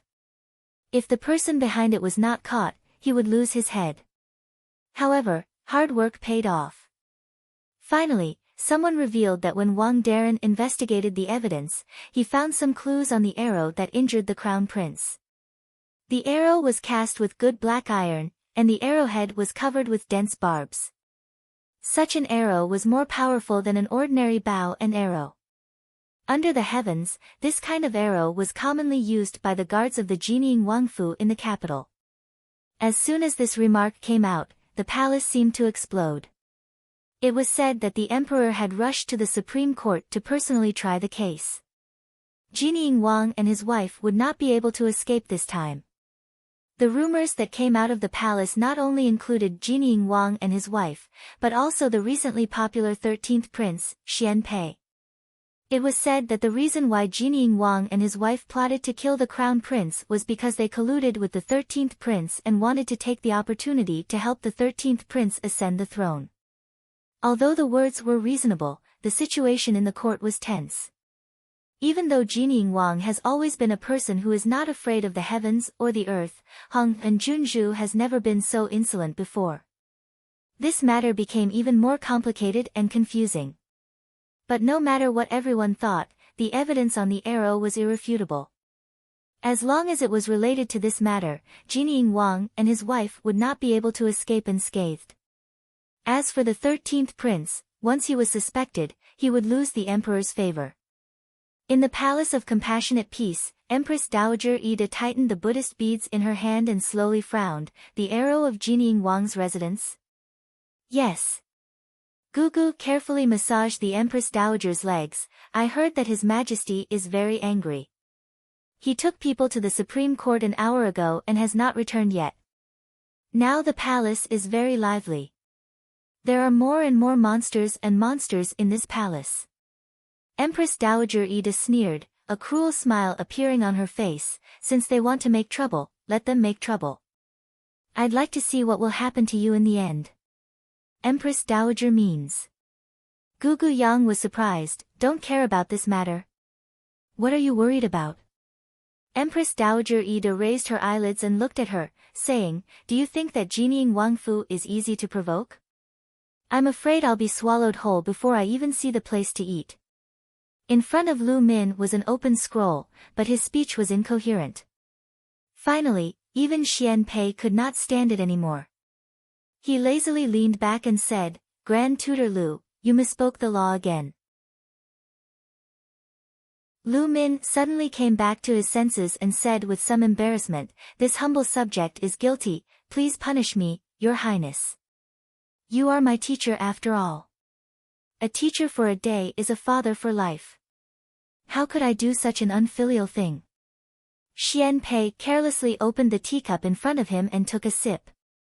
He turned his head to look at Lu Min's absent-minded appearance and laughed, "Why, are you still worried about Jining Wang Fei?" He used Jining Wang Fei and not Jining Wang Fu. Lu Min suddenly felt a sense of shame, as if the secret in her heart had been exposed. Even so, he couldn't help but worry. The crime of murdering the crown prince was not small. Even if he was a new official in the court, he could not randomly plead for leniency in front of the emperor. His gaze fell on Xian Pei at the side. Xian Pei had been indifferent ever since he learned of the news, doing things the same as usual. This matter was obviously related to him, but he was still so calm. Lu Min could not see through this youth. He also understood that this youth was not a person of the pond. In time, he would become a dragon. He said, "Your Highness is not worried that this matter will implicate you? The pure will be pure, the turbid will be turbid." Xian Pei smiled. Grand Tutor often says that one should not be moved by external things. How can you not even understand this principle? Didn't you teach me this? He played with the white jade paperweight in his hand, saying, "Moreover, I have always believed that there are gods 3 feet above my head. Good will be rewarded, evil will be punished. In this world, there will always be retribution. Heaven can see clearly who has done what, and one day, it will also be exposed." His words were spoken in a gloomy manner, causing people to feel a chill in their hearts. There seemed to be a trace of a special emotion in his words. Lu Min felt that Xian Pei seemed to be hinting at something, but he could not figure out what it was. Green smoke rose in spirals in the temple hall. Hui Ju wore a red and yellow kasaya. Even though he was in a high position, he still wore plain clothes. He always wore a simple kasaya. This made people feel even more reverence for him. It was as if he really was an otherworldly master, untainted by dust and untainted by anything of the mortal world. He ordered the disciples to clean the Buddha statues while he personally walked into each meditation room to clean. Hui Ju did not show any discomfort on his face for the imperial tutor of a generation to lower himself to do such things. It was as if this was the most natural thing to do. When the disciples beside him and the palace maids and eunuchs outside saw this, they all said, "As expected, he is an otherworldly master. He is not constrained by external things and status." It was easy to win the respect of a group of people, but it was very difficult to win the respect of a group of people from the bottom of their hearts. The so-called imperial tutor was just an empty title. One day, it would disappear with the change of the emperor's attitude. Only by implanting the image of Buddha into people's hearts, this was Mahayana and also great cunning. Once Buddha was mentioned, people would first think of this enlightened monk. This was the great realm of deception, belief.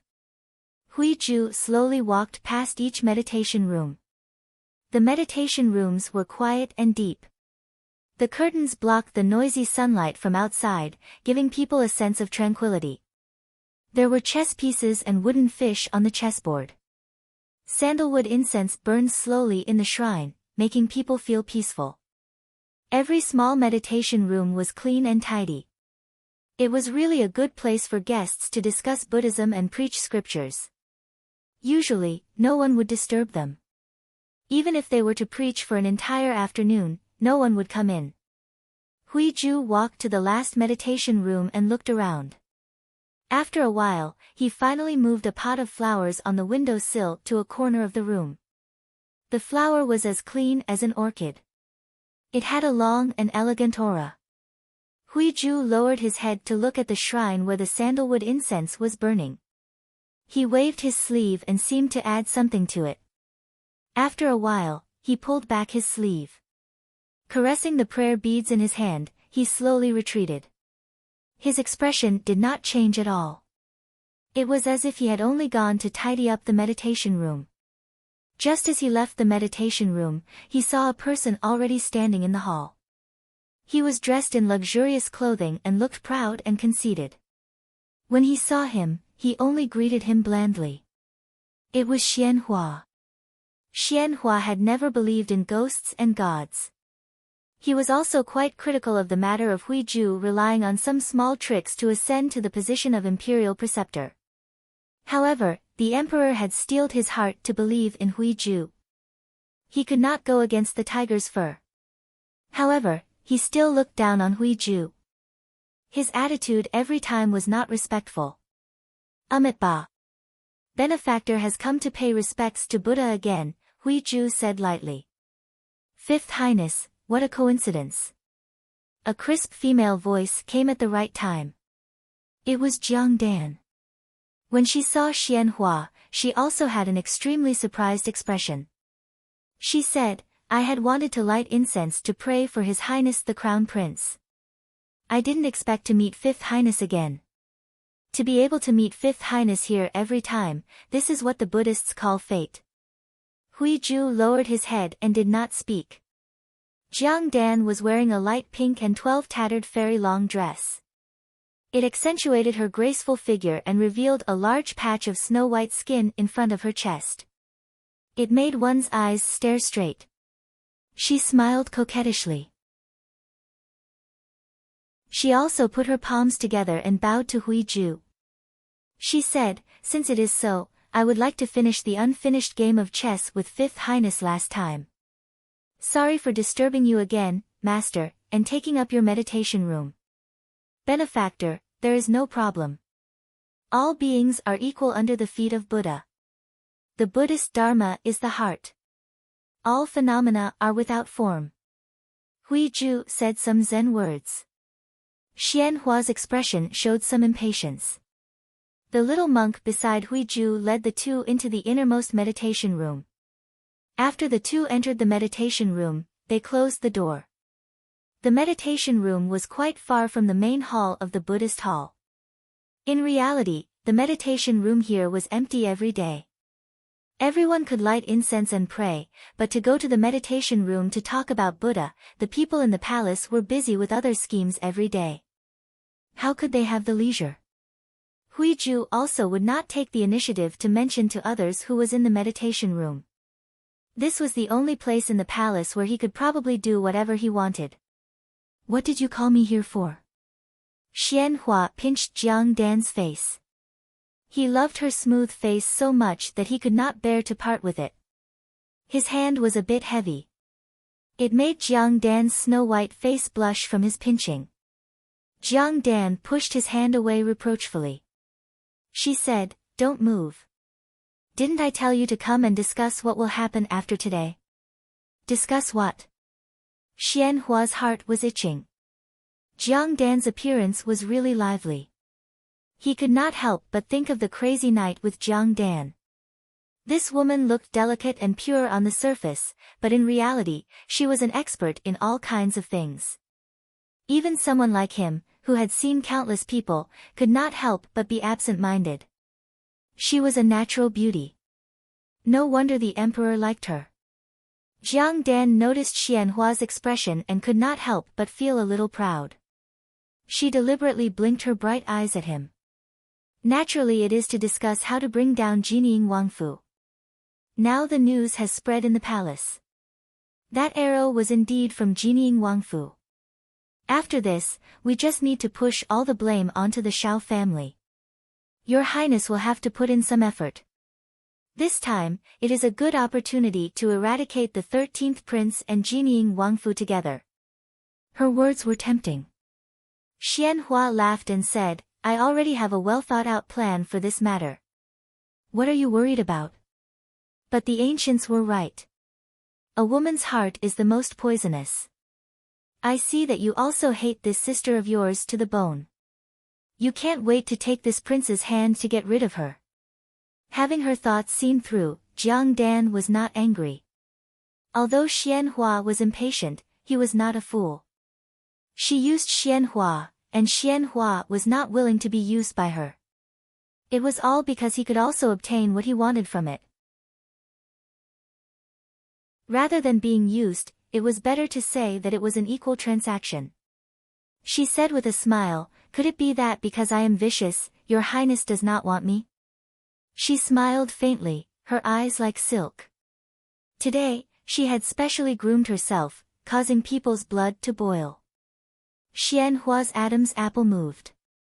He did not know why, but he felt that today's incense was especially intoxicating. Jiang Dan was also eager to make a move. Today's discussion with Xianhua was fake. Secretly coming out to meet was the real thing. Desire was like water that broke the ice, uncontrollable. Jiang Dan was infatuated with the intensity that Xianhua brought to her like a storm. She also fell in love with this kind of secret pleasure. When a person's desire was too strong, it would cause their rationality to go haywire. Jiang Dan was already a person who had lost her rationality. Even under normal circumstances, she would not do such a bold thing. But after a while, she was already at ease with the meditation room in the temple. In addition, the emperor had recently left the palace to go to the Supreme Court, and Jiang Ruan was most likely dead.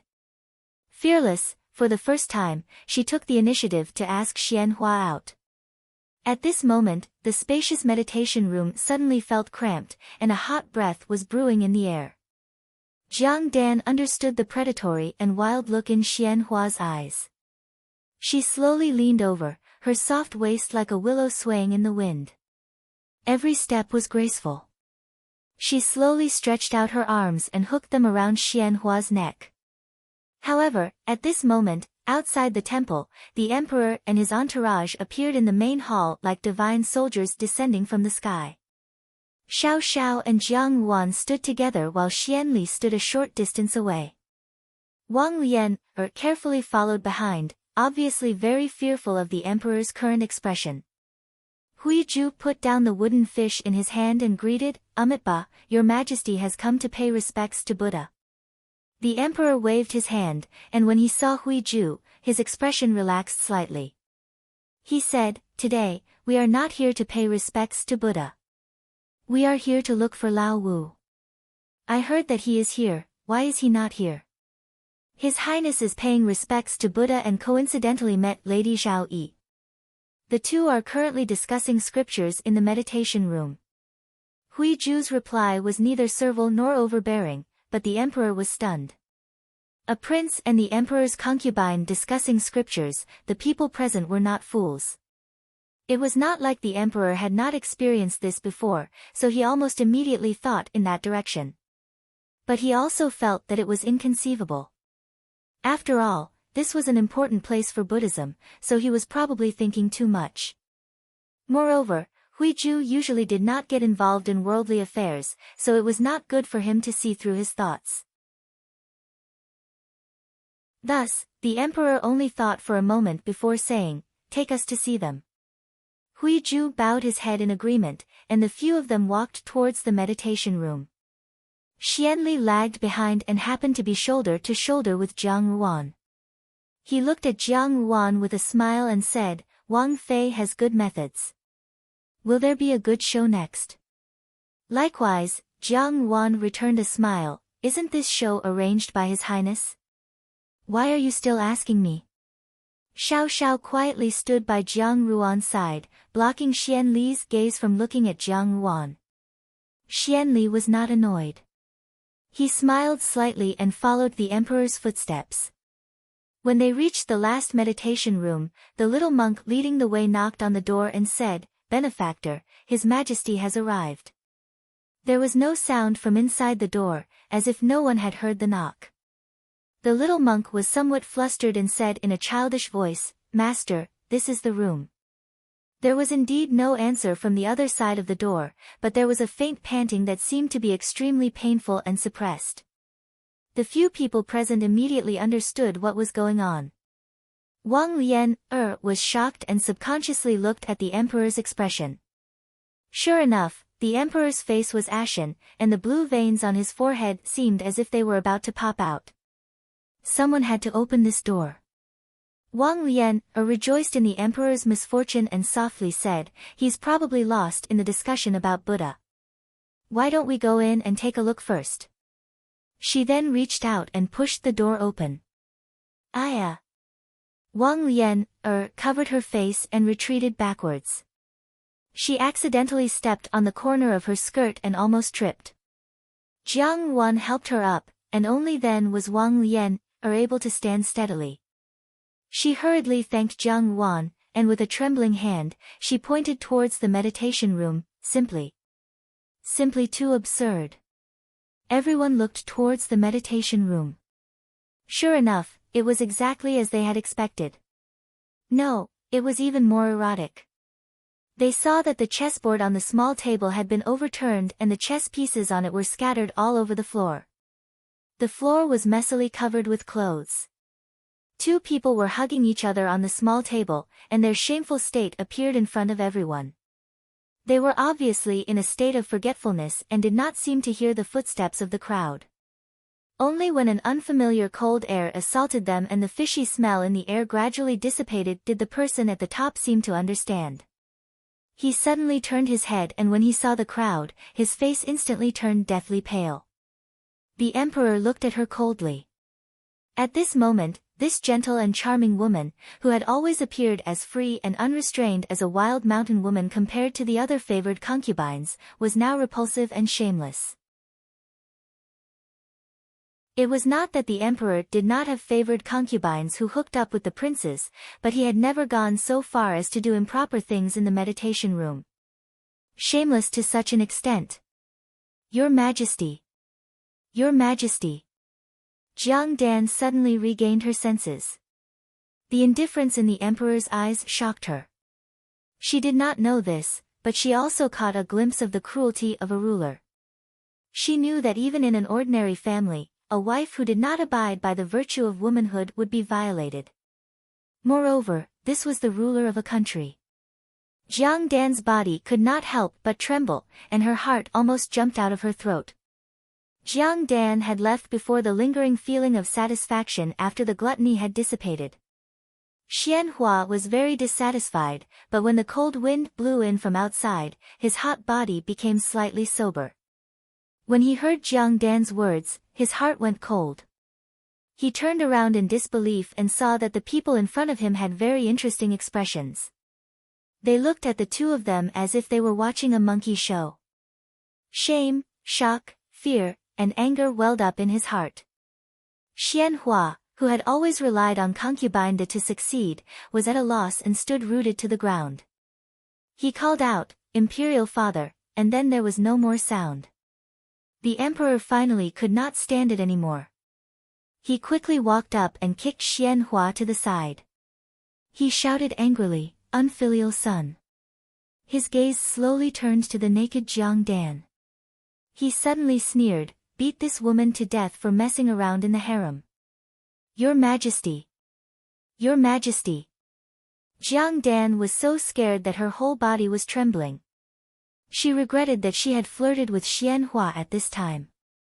Even if they wanted to find him, they should have found a hidden place. If they had not been unable to restrain themselves today, even if the emperor had come looking for them, they could have pretended to discuss scriptures. How could they have been caught red-handed?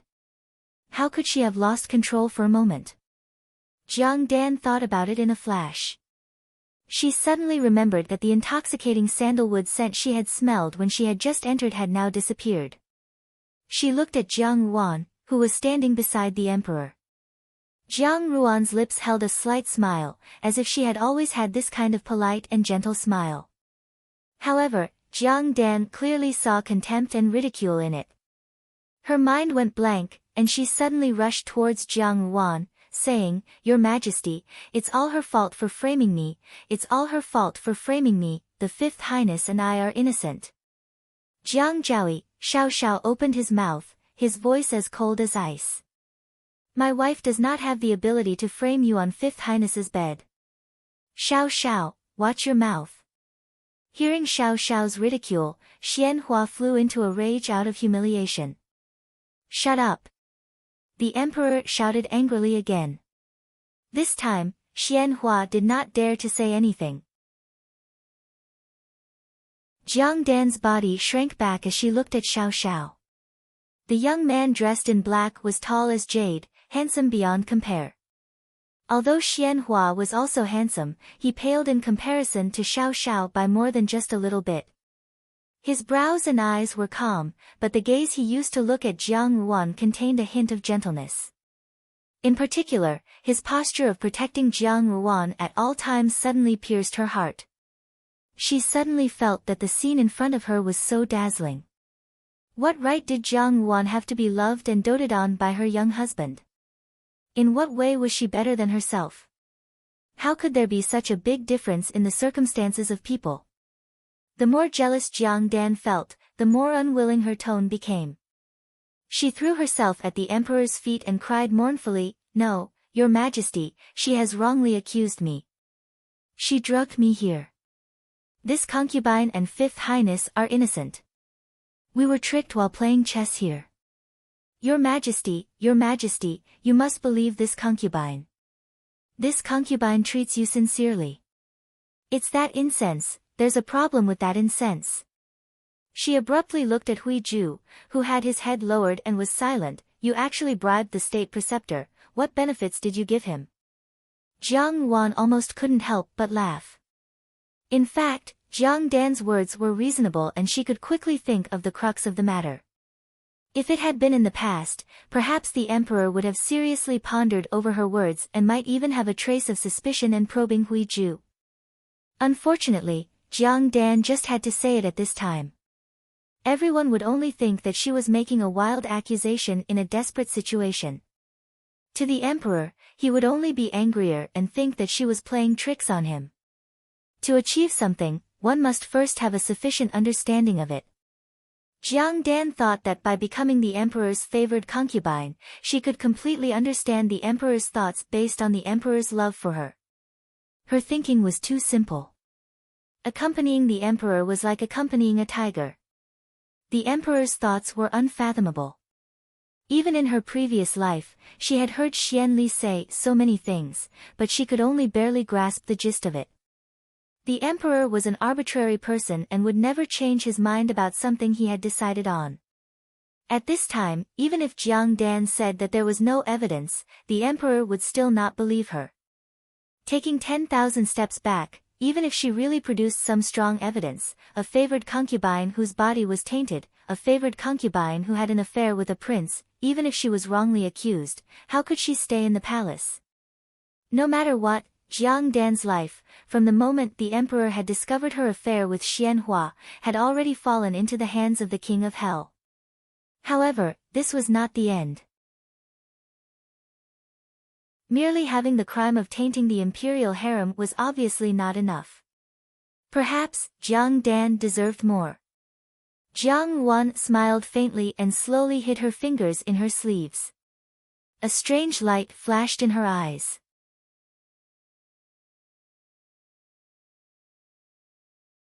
Chapter 214. Jiang Zhaoi, you should know better than me what will happen if you randomly accuse others. Jiang Ruan's posture was elegant, and a trace of astonishment hung on her face as she said, "If it is as you said, what benefit does it have for me if I accuse you?" Jiang Dan was at a loss for words, but Xian Hua finally understood the current situation. Even now, he also began to understand that he had fallen into someone else's scheme. Although his actions were preposterous, he could not restrain himself today, but it was indeed somewhat strange. Immediately, he understood the crux of the matter.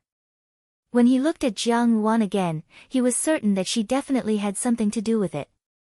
Thinking of the previous matter, he said, "That's not right, Imperial Father, this son and Jiang Zhaoi are indeed innocent. It is Jinying Wang Fei, it is her. She and 13 joined forces to harm the Crown Prince Dage, and now they still want to frame this son. They simply have the ambition of wolves. Imperial Father, you must not be deceived by them." Xian Hua spoke with sincerity. He probably knew that the matter of the fight for the throne had been the sore point of every emperor since ancient times, so he did not leave any leeway to poke a needle in this area. He thought that although he did not know how Xiao Xiao and the others had appeared here, the matter of the arrow could not be faked. Even if Xiao Xiao had used some flowery words to temporarily alleviate the suspicions about him, the suspicions were deeply embedded in the emperor's heart.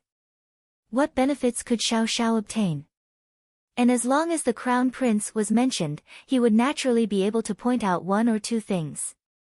One son was bedridden, and the other was framed for colluding with a favored concubine. Xian Pei relied on Jinying Wang Fu, a family of rebels, to do such a thing. It was indeed pardonable. Xian Hua's guess was not wrong. He thought that at least the emperor would have some doubts about Xiao Xiao and Xian Pei. Jiang Dan also secretly heaved a sigh of relief. Xian Hua's words had indeed reduced a lot of pressure, and he had even wanted to use the emperor's past favors to gain sympathy.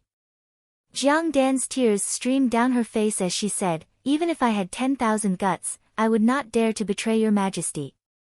If I had not been schemed against, how could I have ended up like this? Now, I do not have the face to see anyone. I only hope that your majesty will grant me an intact corpse to preserve my face. However, if you say that you took the initiative to collude with them, this crime is so absurd that I refuse to admit it." She put on an expression that said she would rather die than submit.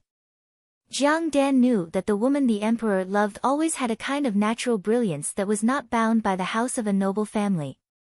She was like a gust of wind from the mountains, stubborn and full of life.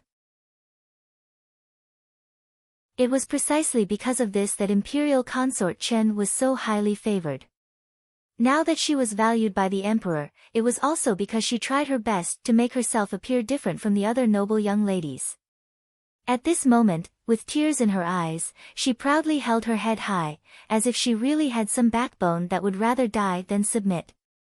She was like a lotus trembling in the storm. In addition to her extraordinary appearance, she really did have some unique beauty.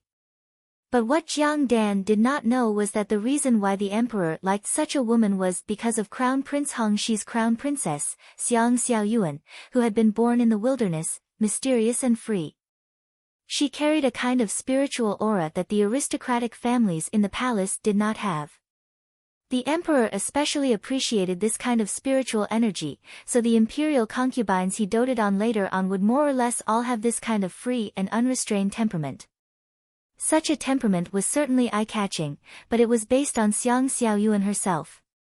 Now, when Jiang Dan made such a move, it seemed somewhat like she was making a fool of herself by imitating others.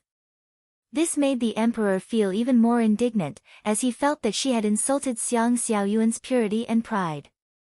Jiang Dan did not see the affection in the emperor's eyes, but instead saw a dark cloud. Immediately, her heart thumped and she felt as if a basin of cold water had been poured over her. She was somewhat at a loss as she did not know where the problem was. Jiang Wan smiled slightly and said, "Fifth Highness, food can be eaten indiscriminately, but words cannot be spoken irresponsibly. Where did you get the news that I colluded with His Highness and 13th Highness to harm His Highness the Crown Prince? His Highness the Crown Prince and 13th Highness are both your hands and feet, so where did this come from?" Xian Hua boldly glanced at the emperor. The coldness in the emperor's eyes made him apprehensive, but now, if he did not speak, he would die.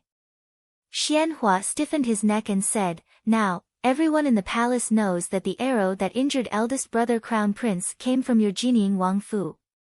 If this is not your doing, then what is the matter?"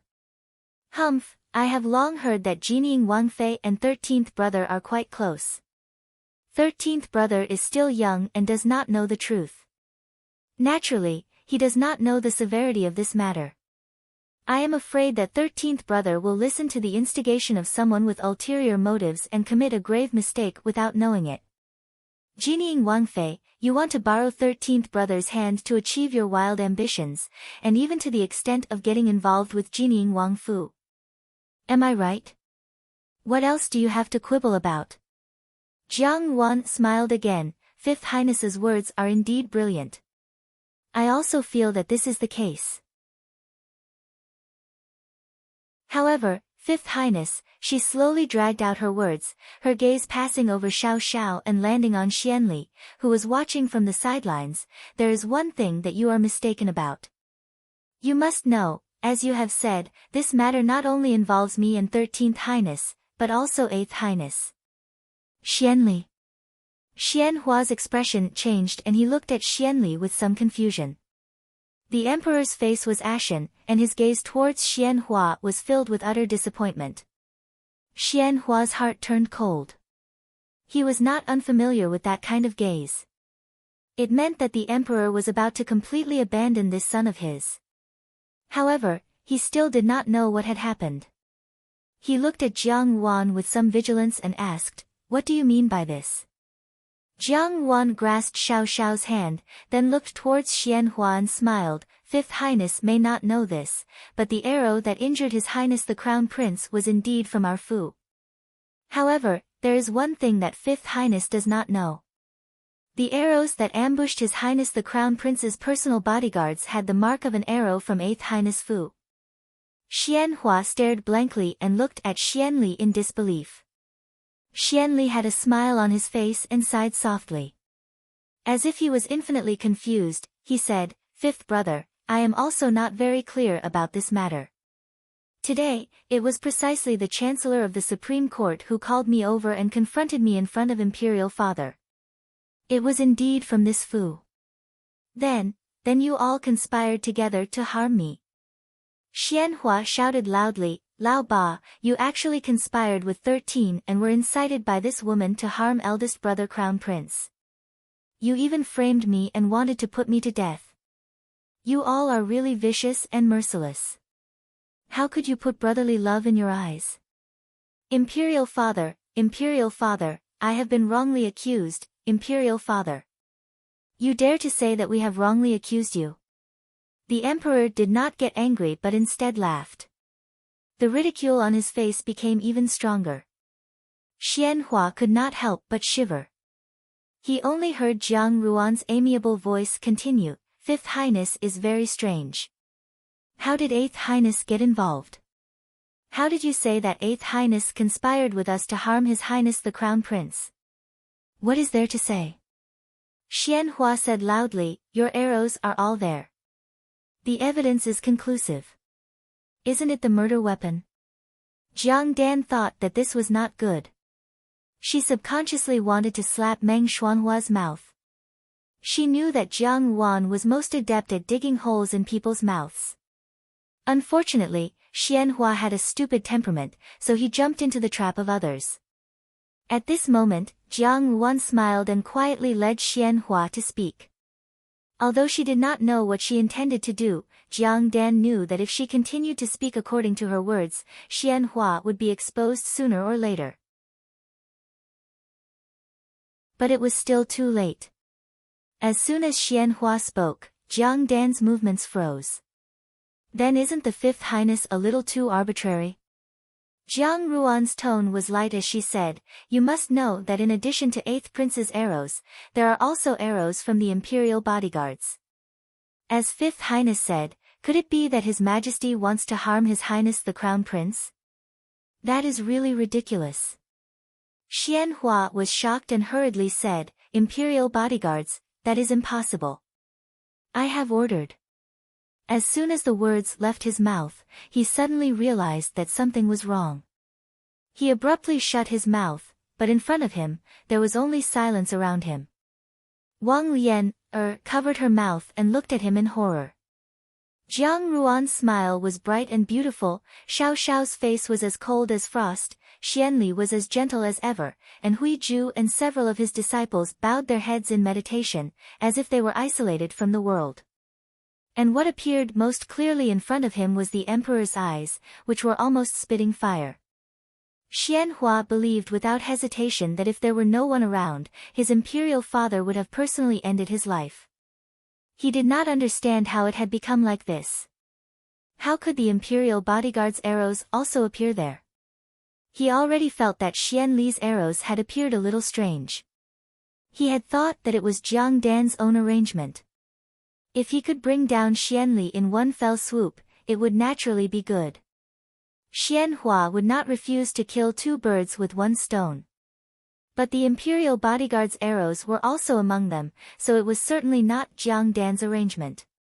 In a moment of desperation, he actually said what was in his heart. Everyone present was familiar with the meaning behind his words, so how could they not understand? They immediately knew the ins and outs of the matter and stared at him as if they were facing a great enemy. Jiang Dan's whole body trembled uncontrollably. Once Xianhua was exposed, she would inevitably be implicated. She looked at Jiang Wan. Jiang Wan seemed to sense her gaze and slowly looked over. She looked down at her with a condescending smile, as if she was looking at an insignificant and pitiful insect. Jiang Dan's scalp began to turn cold. She suddenly felt that everything she had done had long been firmly grasped in the palm of Jiang Ruan's hand. Jiang Ruan had simply taken advantage of the situation to reach this point. Xian Li glanced at Jiang Ruan with a smile that was not a smile. He could not help but have a strange feeling towards this woman. Originally, this matter was a battle between Jinying Wangfu and Xian Hua. Now that Xian Pei was involved, no matter what, he, who sat and watched the show, would not be at a disadvantage. Who knew that Jiang Ruan would act so ruthlessly and simply pull him in as well? Xiao Xiao's way of doing things was straightforward and efficient. Most of the time, he would not use such a tactful but ruthless method. Although Xian Pei was experienced, he had not reached such an exquisite level. This matter was most likely Jiang Ruan's handiwork. In fact, even if the Imperial bodyguard's arrows had not been used, Xian Hua would still have lost this round. Xian Li, Xian Pei, and Jinying Wang had conspired to frame the crown prince. Among the princes, only Xian Hua had been able to escape unscathed. This was already abnormal. Jiang Ruan's brilliance lay in the fact that she had only lightly added a chess piece, and the entire situation of the game had abruptly reversed. Xian Li sighed in his heart. If such an intelligent and refined woman had stood by his side, he would have been able to match her. If she had followed him, the position of empress would have been manageable. However, she had chosen to follow Xiao Xiao. His gaze gradually turned deep. He had to be more vigilant towards Jinying Wangfu. Imperial father. Xian Hua's voice trembled as he said, "This son and Jiang Zhaoyi are indeed innocent. This son did not do anything. Imperial father, they really framed me." At this moment, his mind had already been muddled by fear and he could not distinguish between priorities. At this moment, the matter of him having an affair with Jiang Dan was no longer important. What the emperor was more concerned about was that he had plotted to kill his own brother and vainly attempt to usurp the throne. The emperor had returned from the Supreme Court and had first gone to the Buddha Hall. No one in the palace had spread the news of what had happened here under his nose. If concubine Da had not come to the rescue, Xian Hua would be like a useless piece of trash. Other than begging for mercy, he could not think of anything else. Jiang Dan was also dumbfounded. She did not expect that not only would she not be able to clear her name, but Xian Hua would also have to admit to the great crime of plotting to murder the crown prince. If she was implicated, it would bode ill rather than well. At this moment, she could only insist that she and Xian Hua had been framed. Perhaps there would be a glimmer of hope. Thinking of this, Jiang Dan also continuously kowtowed on the ground and cried out her grievances. She could only cry out, "This concubine really did not betray your majesty. Your majesty is wise and will return this concubine's innocence. This concubine has been wronged." Blood seeped out of her forehead and the ground was covered in red blood. What kind of person was the emperor? He was the supreme ruler of the country and would not change what he had decided on. Moreover, at this moment, the truth of Xian Hua's plot to murder the crown prince had almost come to light. Looking at the two people in front of him, he only felt that they were a pair of adulterers. He did not want to say anything more, but everyone had forgotten that there was Wang Lian, on the side. Wang Lian, usually looked gentle, well-educated, and the most considerate and caring. However, she had already fought fiercely with Jiang Dan in the open and in the dark. Now that Jiang Dan had been defeated, how could she not take this opportunity to ruthlessly trample on her? She pretended to say carelessly, "Su Jiaoyi might really have been framed. There are so many opportunities in this palace, it is inevitable." "Your Majesty, didn't I hear that divine Dr. Xia entered the palace to check the Empress Dowager's pulse? Why not let him come and see if it is that?" "That's right, the problem of incense." These words weren't to give Jiang Dan an opportunity. Everyone knew that Xia Qing and Xiao Xiao's relationship was pretty good. she would certainly help Xiao Xiao's side. Now that Jiang Dan and Xian Hua wanted to scheme against Jinying Wangfu, it was Jiang Dan's turn to accept the severity of the situation. Wang Lian, came from a scholarly family and was also very astute. She could see that Jinying Wang and his wife were not willing to suffer losses. In front of these two people, Jiang Dan was really too inexperienced. Calling Xia Qing over was not to give Jiang Dan a chance to survive, but to really put her to death so that she would never have a chance to rise again. Jiang Wan smiled slightly. This Wang Lian, was smart. It was not in vain that she saw her on the road and took the opportunity to bring her along. She could only blame Jiang Dan for fighting too hard and climbing too fast and too high. Once she fell behind, there would be people who could not wait to step on her. She gave Xiao Xiao a look. Xiao Xiao's expression paused. When he looked at the emperor again, he said lightly, "This humble subject requests your majesty to summon divine Dr. Xia for a consultation and clear my wife's innocence." This was to follow Wang Lian's words and call Xia Qing over to clear her grievances. The emperor had always granted Xiao Xiao's requests. Moreover, today's matter was really too outrageous. In any case, this matter could not be known by outsiders. Xia Qing was Xiao Xiao's person and had always scrupulously abided by medical ethics. There was no need to worry that this matter would spread outside. If it had been any other imperial physician, they would not have been able to leave alive today. The emperor sneered and said, "I'll let you die a quick death.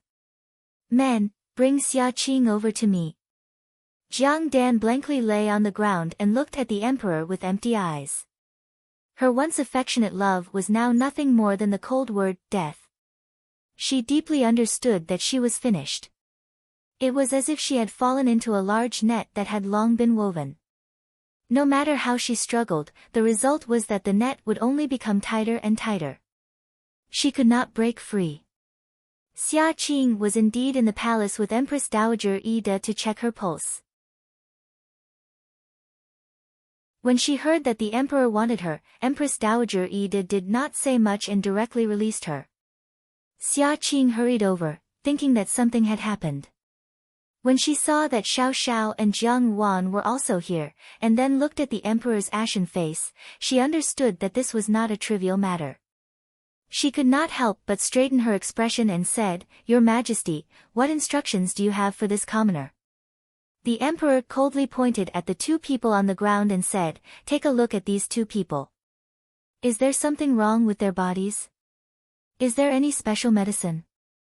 When he said the word, medicine, the emperor specially emphasized his tone until Xian Hua and Jiang Dan could not help but tremble. The wrath of the emperor could cause millions of corpses. Today, they could be considered to have brushed against the dragon's reverse scale. The reason why they were still alive and well was also because of their luck. Xia Qing looked at the two people and could not help but blush. Only then did Jiang Dan notice that her clothes were disheveled.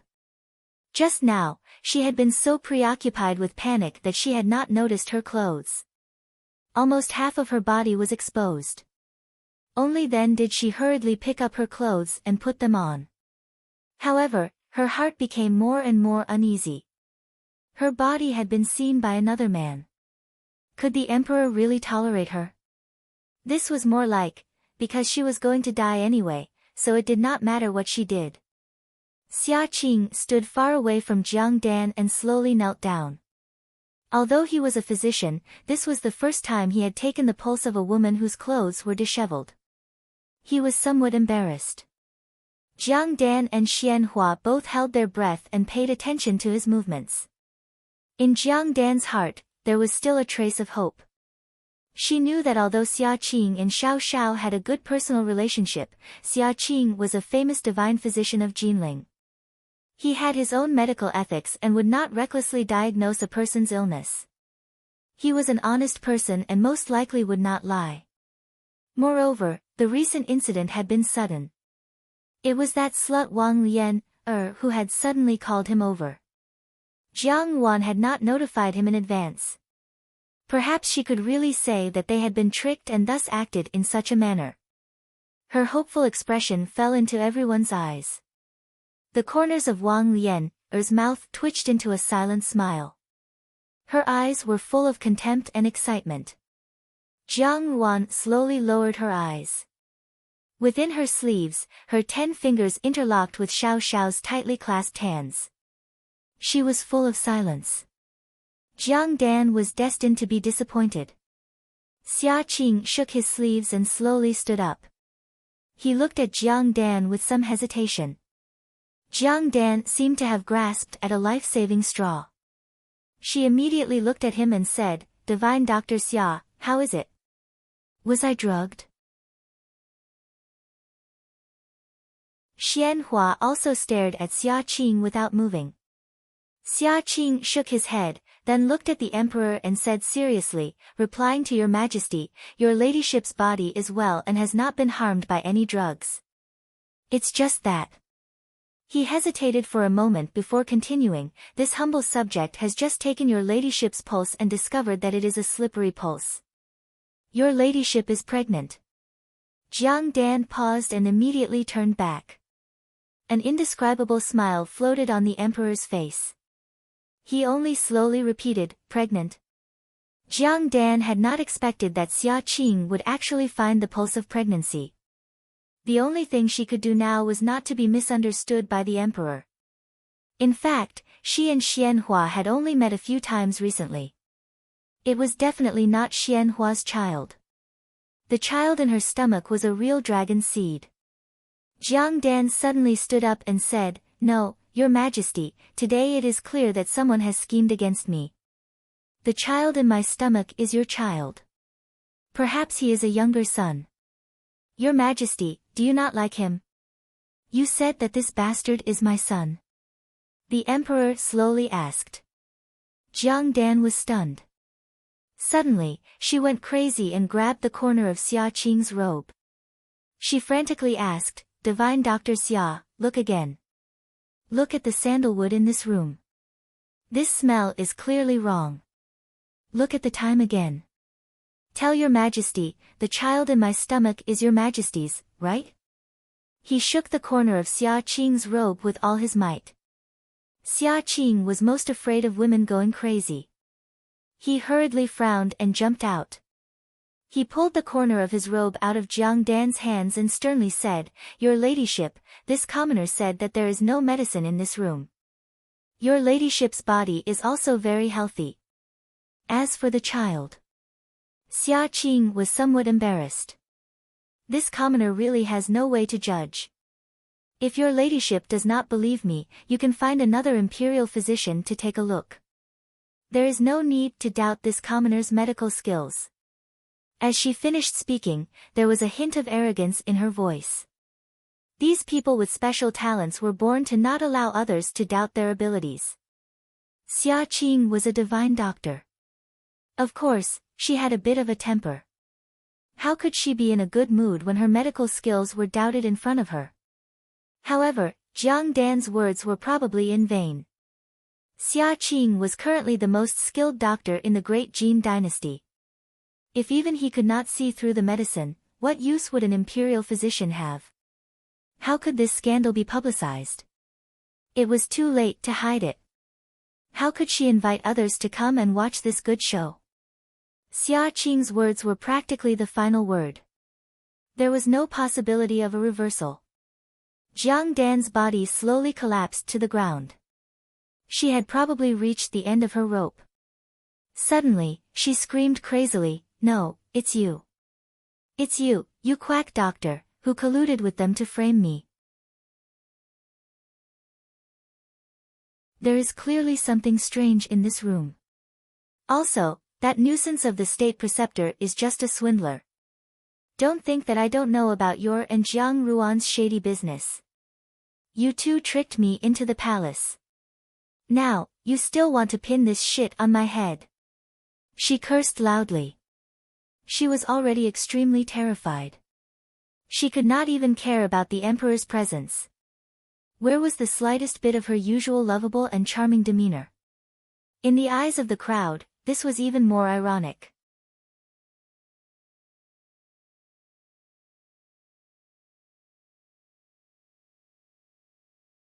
He thought that there would be a place for him in the world, but he did not expect to fail at the last moment. At this moment, he was truly unable to understand why he had agreed to cooperate with Jiang Dan. It was likely that he had been too impatient, and had ended up ruining his final prospects. He had lost on this point. He looked at Jiang Dan in disgust and said, "Idiot, if it weren't for you, I wouldn't have fallen to such a state." Hearing the word, death, Jiang Dan suddenly trembled, and her whole body began to tremble. She didn't want to die. She was so young, and it wasn't easy for her to enter the palace and reach a position above others. Just because she made a small mistake, she was going to lose her life. This price was too cruel. Jiang Dan looked at Jiang Ruan and suddenly grabbed the corner of Jiang Ruan's skirt. Tears welled up in her eyes and she said, "Dejie, save me." In the past, it was younger sister's fault. Everything is younger sister's fault. For the sake of us sisters, older sister, save me. I don't want to die. Brother-in-law has His Majesty's trust, let brother-in-law plead with His Majesty. Dejie, I really don't have an affair with the Fifth Highness. The child in my belly belongs to His Majesty. Dejie, please save me. Do you still remember the days when we were young by mother's side? Dejie, the only family I have in this world is you. As she spoke, she knelt down and kowtowed to Jiang Ruan. The guard who was holding Jiang Dan did not dare to move in front of Jiang Ruan and only stood at the side without saying a word. Jiang Dan looked at her indifferently. Jiang Dan's expression was pitiful enough. It was as if she was no longer the Jiang Zhaoi who was flushed with success, but the lonely Shu daughter whose mother had died in the minister's fu. She slowly raised her head and Jiang Ruan looked at her with a smile. Her smile was bright and moving, and the corner of her skirt did not move in the slightest. Her hands were crossed in front of her chest, forming an extremely dignified and noble posture. The more noble and otherworldly she was, the more Jiang Dan appeared to be unbearably lowly. Jiang Dan clenched her teeth and looked at her, Jiang Ruan. "Put away your tears, little pitiful thing," Xianhua sneered. "Now that things have come to this, do you think that if you cry out about your injustice, you will still have a way out?" After all, Xianhua was someone who had been by the emperor's side for a longer time than Jiang Dan. He was very clear about the emperor's gaze, especially his murderous gaze. Today, he and Jiang Dan would not be able to escape death. Plotting to murder the crown prince, framing others, colluding with the favored concubine, adding up all these crimes, wasn't the final goal all pointing towards that dragon throne? No emperor could tolerate his own officials coveting his country, even if it was his son. There was no familial love in the imperial family, they were born to fight and kill for that throne. "That's right, only mother and I treat fourth Mimi the best," Jiang Ruan sighed and interrupted Jiang Dan's words, "but fourth Mimi wants to poison me and mother to death, it really makes one feel bitterly disappointed." The emperor's gaze was heavy as he looked at Xianhua. At this moment, his gaze no longer had the heartache and concern of a father looking at his son.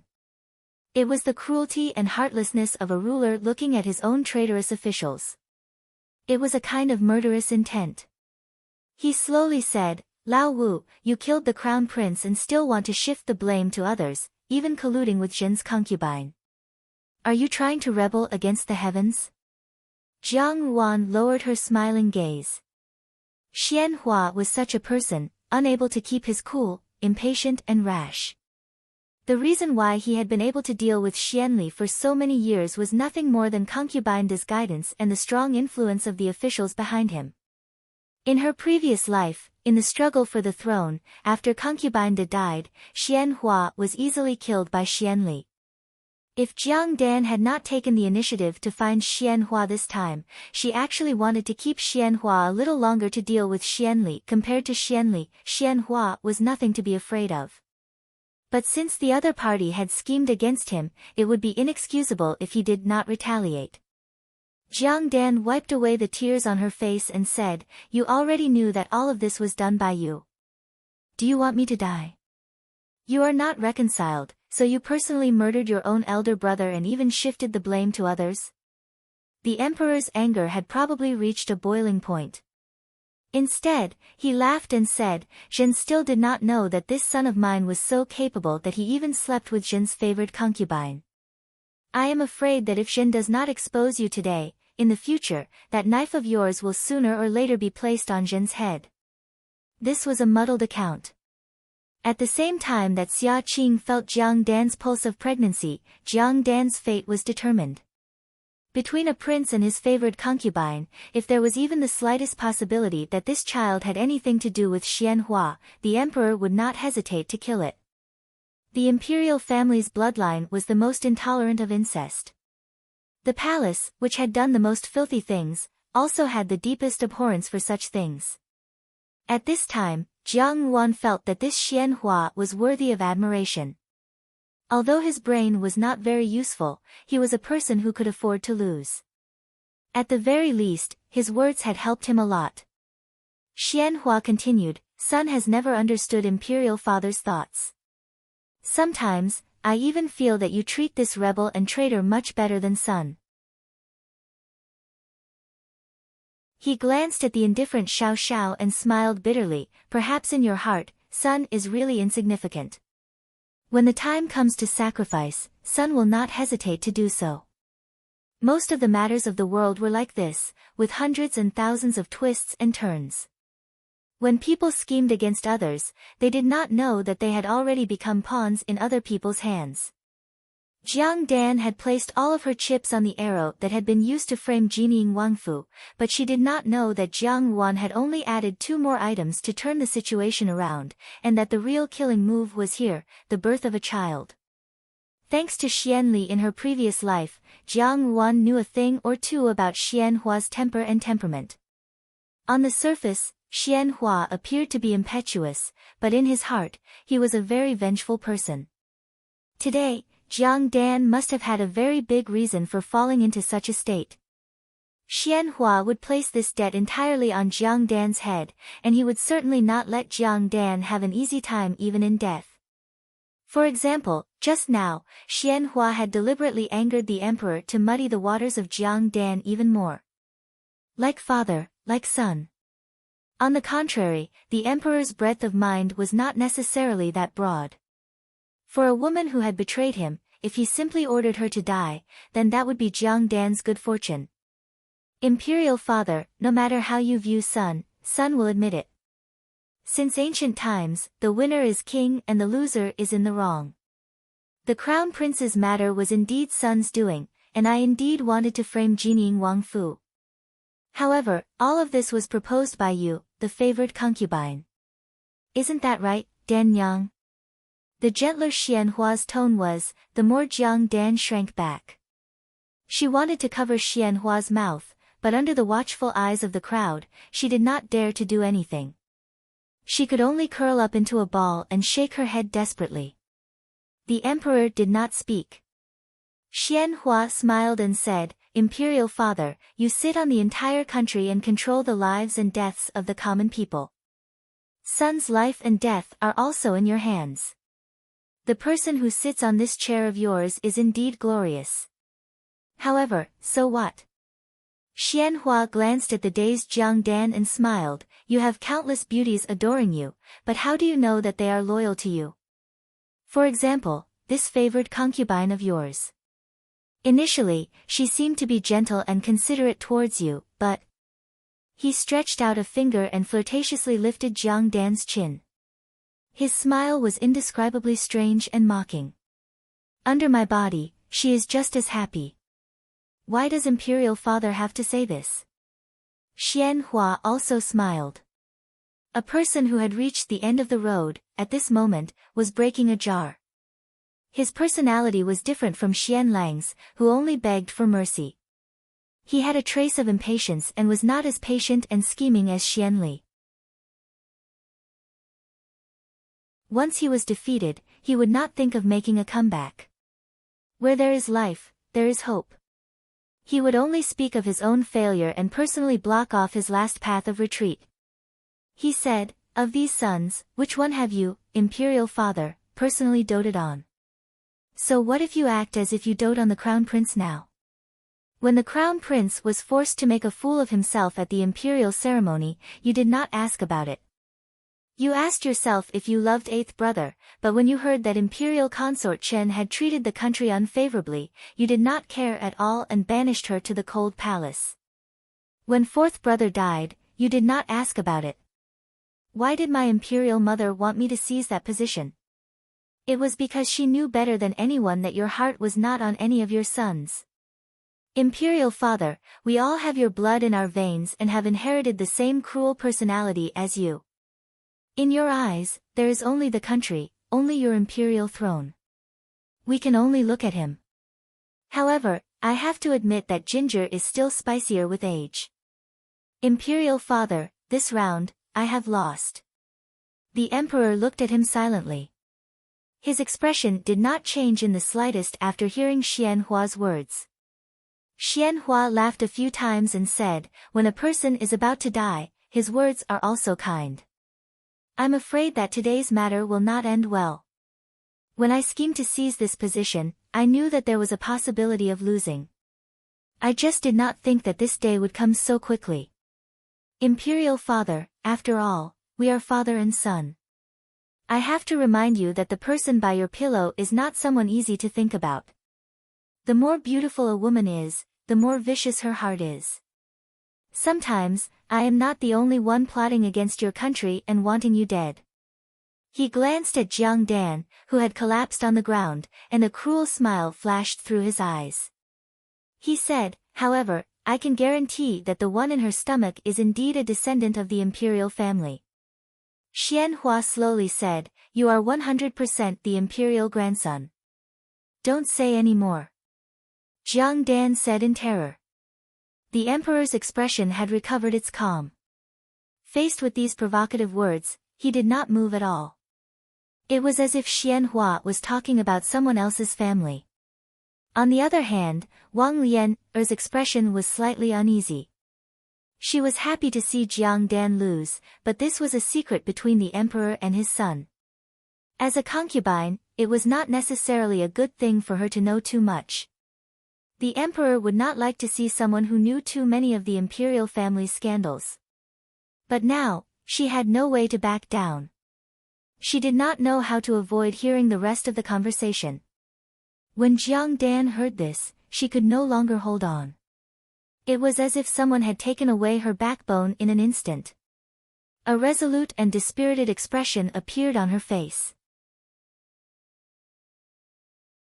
Shu, Jiang Wan gestured for her to keep quiet and said with a smile, fourth younger sister, please keep your voice low. If someone hears your voice and comes over to question you, they will find out about what happened today. At that time, even if younger sister dies, you will still become the laughing stock of the entire capital. Your name will go down in infamy for 10,000 years in the great Jin dynasty. I have always been magnanimous. On account of the fact that we were raised by the same mother, I will not be able to bear it. This meant that the matter of adultery was to be concealed. Everyone present was considered to be part of the imperial family, so there was no need to worry about the possibility of the matter being leaked. Hearing this, a smile of relief appeared on Xianhua's face. Jiang Dan, on the other hand, shook her head desperately in disbelief. Even when the imperial bodyguards who had dragged her out forcibly lifted her up, she was still struggling with all her might. She said, no, it wasn't me. Your Imperial Majesty, please believe me. This concubine really did not betray you. This concubine still does not want to die. No, Your Imperial Majesty, it was only when her life was truly in danger that Jiang Dan suddenly realized that she was not as calm as she had thought. Since ancient times, the winner was always the king while the loser was the villain. However, it was a troublesome matter to be able to afford to lose. She was already the emperor's favorite concubine. She was even pregnant with the child. Originally, she could have been blessed with glory, splendor, wealth, and rank.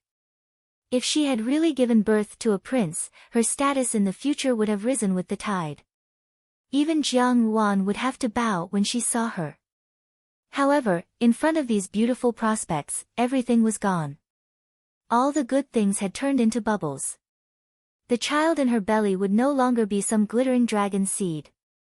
Instead, it would become a bastard, a talisman that would hasten her death on the road to the Yellow Springs. No, Jiang Dan screamed, her face revealing a look of despair. Xian Hua's words of admission clearly confirmed the fact that she had not abided by the virtues of a woman. Moreover, being pregnant with a child of the imperial family was a great crime that she could not even die in peace. Now, even if she wanted to die in peace, it would be very difficult for her. She looked at Xian Hua in disbelief.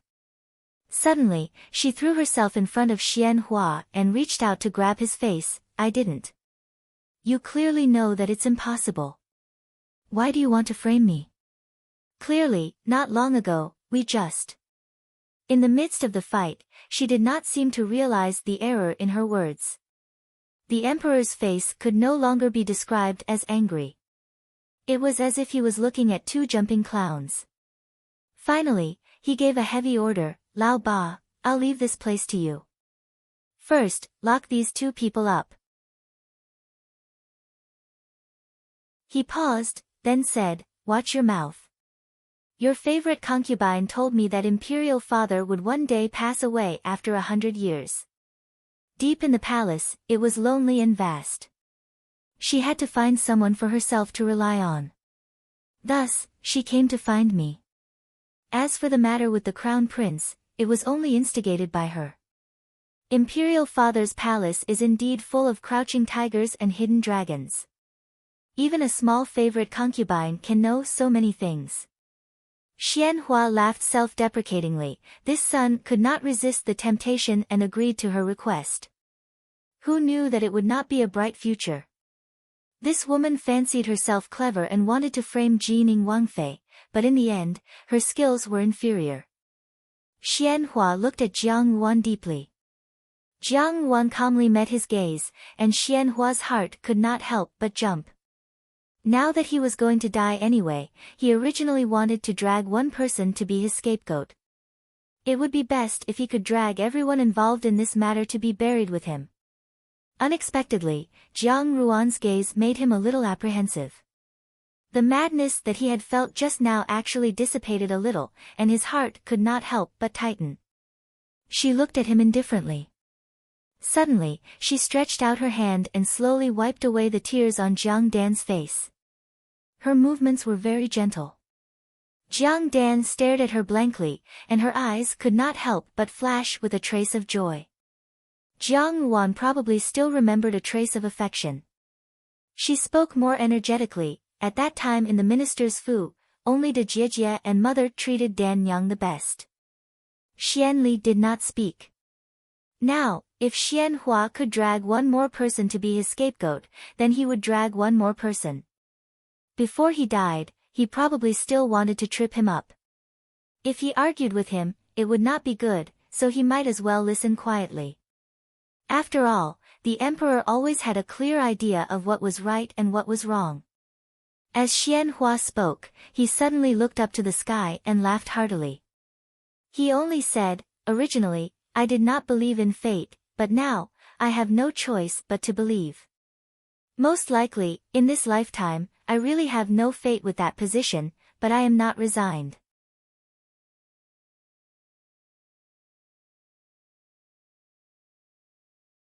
Chapter 216.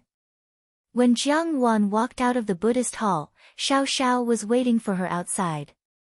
When he saw Jiang Yuan, Xiao Xiao stuffed the silver-plated heater into her hands and tightened her cloak before asking, "Are you all right?" "Very happy." Jiang Yuan smiled sweetly at him, "Let's go back and talk." With such a thing happening in the palace, it was inconvenient for Jiang Yuan and Xiao Xiao to stay. At the very least, the emperor should want to quietly think about this matter. Before Xianli left, he glanced at Jiang Yuan with a smile that was not a smile, as if he already knew everything. Jiang Yuan was not afraid. Before she left, she even leisurely said goodbye to Hui Ju and burned incense for the crown prince. Only then did she slowly leave the palace and board the carriage to return to the Fu.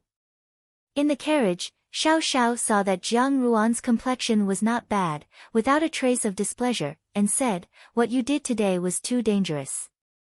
Although he had long known that Jiang Ruan's actions were somewhat risky, if she was not careful, she could provoke the fire, yet Jiang Ruan still did it. Even if Jinying Wang Fu was behind her, in this kind of matter, if she was not careful, she could also get herself involved. "I have already carefully thought about it," Jiang Ruan comforted him. "In the end, Xian Hua did better than I thought. At least, it will be difficult for Jiang Dan to make a comeback this time." What kind of arrangement was especially built on an accurate grasp of the human heart? In reality, everything was interlinked, and she had predicted everyone's reactions. Xian Hua's temperament was impetuous and he loved revenge. He would always seize the last opportunity to drag Jiang Dan down. After all, it was Jiang Dan who had directly caused him to fall into such a situation. And the emperor acted arbitrarily. Today's matter was to pull out a thorn in his heart. Admittedly, Xian Hua could not escape death, but Jiang Dan was a woman whom the emperor had once trusted and doted on. To the emperor, being betrayed by Jiang Dan and colluding with him was a major matter that despised the dignity of the imperial family. In addition, Jiang Dan now had a child in her belly. This would only thoroughly arouse the dark side of the emperor's heart. It was impossible for Jiang Dan to die a painless death. To avenge Xiao Mei, Jiang Dan had to die. A life for a life. But to let her die so easily would be letting her off too easily. After so many years of Jiang Dan's betrayal towards Xiao Mei, Jiang Ruan would definitely not let her off lightly. Therefore, Jiang Dan would certainly have to pay the price. The emperor would not allow Jiang Dan to die easily, so this was the price she would have to pay. Jiang Ruan turned her head to look at Xiao Xiao. Xiao Xiao noticed her gaze and asked, "What's wrong? Do you think that I'm vicious and merciless?" Jiang Ruan asked hesitantly. No one would like the person sleeping next to them to be obsessed with revenge every day, not to mention that her heart had long been soaked in all kinds of things to the point where it was as solid as a rock. The corners of Xiao Xiao's mouth curled up slightly, and he seemed to find it slightly funny as he said, "That's just right." It wasn't a false denial. He calmly admitted that she was indeed a vicious and merciless person, but he didn't show the slightest bit of disgust, and even a bit of admiration. He said, "I like it." Jiang Ruan raised her eyebrows and laughed along with him. When they returned to the Fu, Xia Qing had returned a step earlier than them. She looked at Jiang Ruan and was about to speak, but when her gaze fell on Xiao Xiao, she retracted it. In the end, she couldn't help but say to Jiang Ruan angrily, "Third sister-in-law, you have to keep your word. Now, you can let me think of a way to see Lin Zixiang, right?" Jiang Ruan laughed in her heart. To deal with a stubborn fool like Xia Qing, only Lin Zixiang would be useful. She smiled and said, "Of course, I've always been a man of my word and a man of my actions. Wait for me to tidy up, then I'll tell you how to see her." Xia Qing felt extremely wronged. He had practiced medicine countless times in his life, and the most important thing was medical ethics and integrity. He would never speak against his conscience, and even more so, he would never give a random diagnosis. Today, Jiang Dan's slippery pulse had been tampered with by him, and Jiang Dan was not pregnant at all. This was the first time he had done something bad, and he was very afraid. In addition, he later found out that the emperor had misunderstood Jiang Dan and Xian Hua's relationship, and he felt even more remorseful and uneasy. Originally, he would not have done such a thing even if he died. Every doctor had their own rules to abide by. But recently, Lin Zixiang had not appeared for a long time. Even at the dim sum shop that she frequented, her family's servant girl did not come to buy any. He made an indirect approach and found out from Jiang Ruan that it turned out that official Lin had recently been anxious about Lin Zixiang's marriage and had set his sights on a marriage with her. Lin Zixiang did not know what her intentions were. Xia Qing usually bickered with Lin Zixiang, and when he looked at her, he hated her. But now, he was shocked to realize that he did not want her to marry someone else. But Xia Qing was a fool, and did not know how to express his feelings. Moreover, Lin Zixiang did not even leave the Fu, so how could he find an opportunity? In desperation, Xia Qing could only seek help from Jiang Ruan. How could Jiang Ruan be willing to suffer a loss? She immediately made a deal with him. As long as he cooperated with the emperor in putting on a show, she would personally tell him how to win the heart of a beautiful woman. On one hand, there was the medical ethics that he insisted on, and on the other hand, there was the possibility that his beloved might marry someone else. Little godly Dr. Xia finally made up his mind. He thought that Jiang Dan was not a good person, and she actually wanted to splash dirty water on Jining Wang Fu. There was no harm in deceiving such a person. Finally, there was the scene of Jiang Dan's joyful pulse being felt in the meditation room. So before that, Xia Qing's appearance in the palace was not a coincidence. It was really Jiang Ruan's arrangement. Every time Xia Qing thought of this, he would feel even more fearful of his third sister-in-law. How could there be such a deep scheming person in this world, to actually plan such a thing? Xian Hua and Jiang Dan wanting to scheme against Jiang Ruan was simply showing off their slight skill in front of an expert. When Jiang Ruan saw Xia Qing's awkward appearance, she only felt that it was somewhat funny. Xia Qing and Lin Zixiang, this pair of quarrelsome lovers, were just bystanders who were blinded by the situation. However, Lin Zixiang's shocking temperament could probably only be tolerated by people like Xia Qing, who did not adhere to worldly etiquette. In fact, to be precise, they were also very compatible. Lin Zixiang had been bedridden for the past few days because she had caught a cold. Coincidentally, Chief Historian Lin was also involved in the compilation of the history books. As a result, the Lin residence was a little busy and Xia Qing did not have the opportunity to see Lin Zixiang. She had merely pushed the boat with the current and told a lie. On one hand, she had helped herself, and on the other hand, she could conveniently act as a matchmaker. Thinking about it, it was not a bad deal. In the future, if these two really became a couple, she would have to thank her. After dismissing Xia Qing, Lu Zhu said with some curiosity, "I wonder how His Majesty will deal with fourth young Mississippi. Fourth young Miss has lost so much face for the imperial family. Presumably, His Majesty will be very furious. His punishment will not be light. Perhaps it will be hacked into pieces." Lian Xiao shivered. This servant has heard that the executioner is an expert in the art of hacking into pieces. The meat will be cut into thin slices, and there will be a total of 1,000 slices. Only when the last slices are cut will the executioner be relieved. Previously, the executioner had to feel the pain while they were still alive. It was very torturous, and they could only watch themselves being sliced into pieces. Aya, that is really scary. Lu Zhu also trembled. This is probably the most torturous method in the world. The most torturous method? Jiang Ruan smiled slightly. Naturally, it was not. In the imperial family, there were countless secret tortures in the palace, and the outside world only knew of 1 in 10 million of them.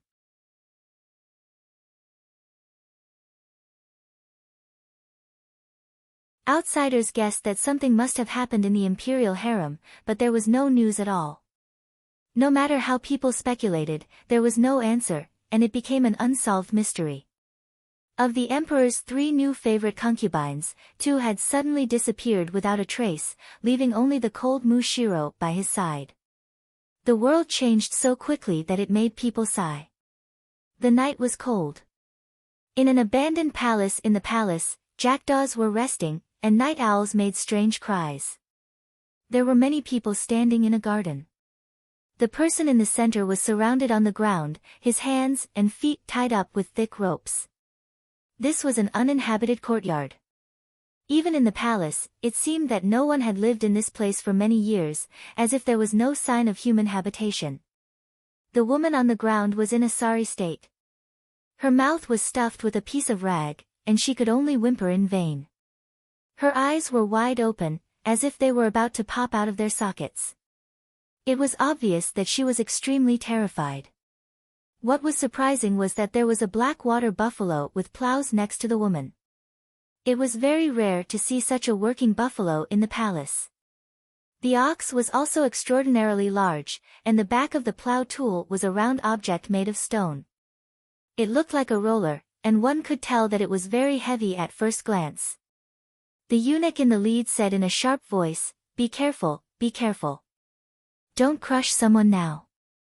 Then he turned his head and said to the woman in the red cloak, "Princess, please take a step back, in case the blood stains stain your dress." "No harm," the woman's voice was as gentle as the wind, "since I have specially come to send forth younger sister off, this princess does not care." She looked at the woman still struggling on the ground and smiled, "Fourth younger sister, don't be afraid. In order to make you feel better, older sister has specially come here to accompany you and watch you suffer. Perhaps you will feel better with an old friend by your side." Woo-woo. The woman on the ground thrashed about in vain, but her pair of eyes were unable to restrain the hatred in them as they shot towards Jiang Yuan.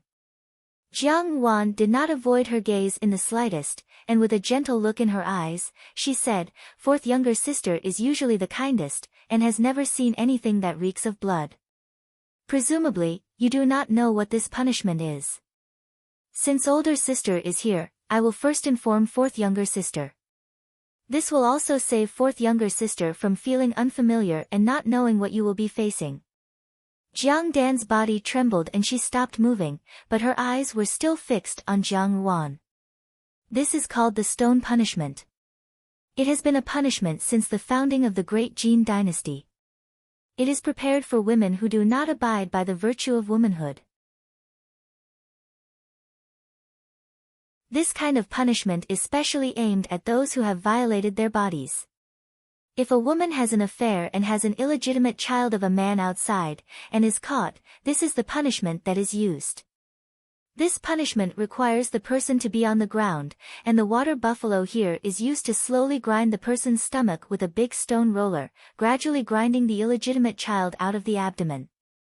The person who is being crushed needs to be skillful, so that the person does not die from the pain, and the strength must be controlled well.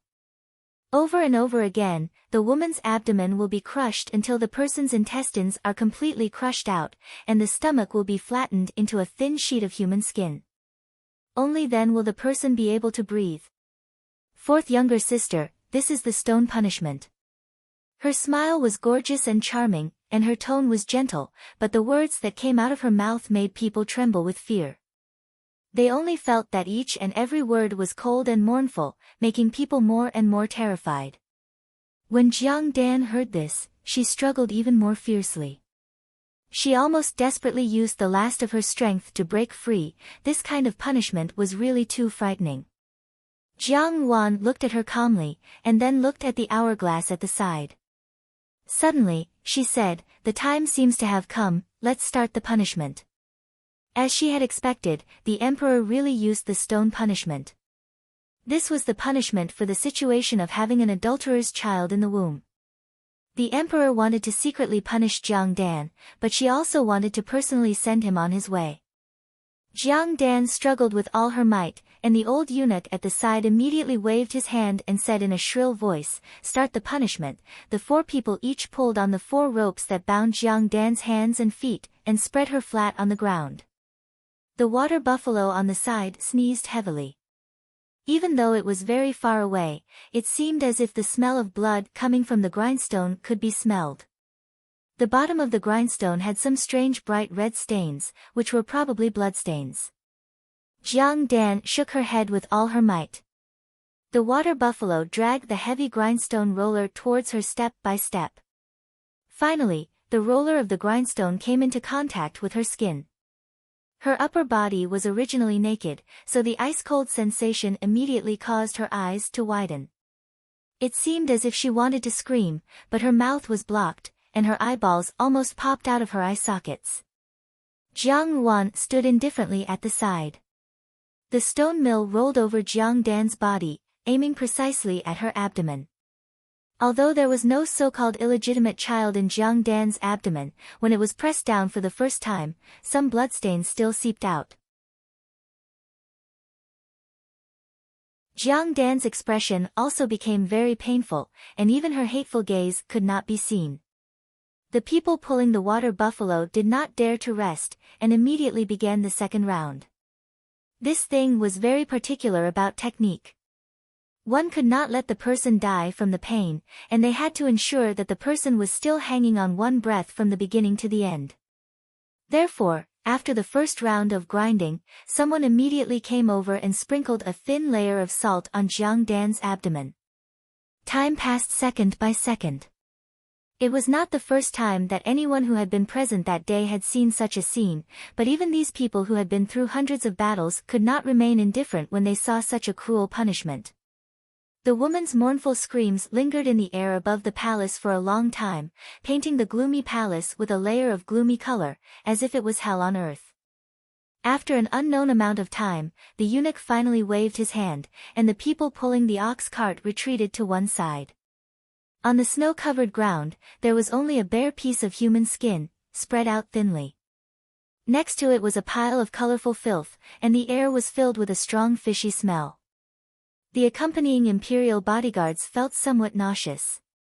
Looking at the woman who stood in front of them without a change in expression, they all shuddered with fear. Such a scene, even big men like them would be terrified if they saw it.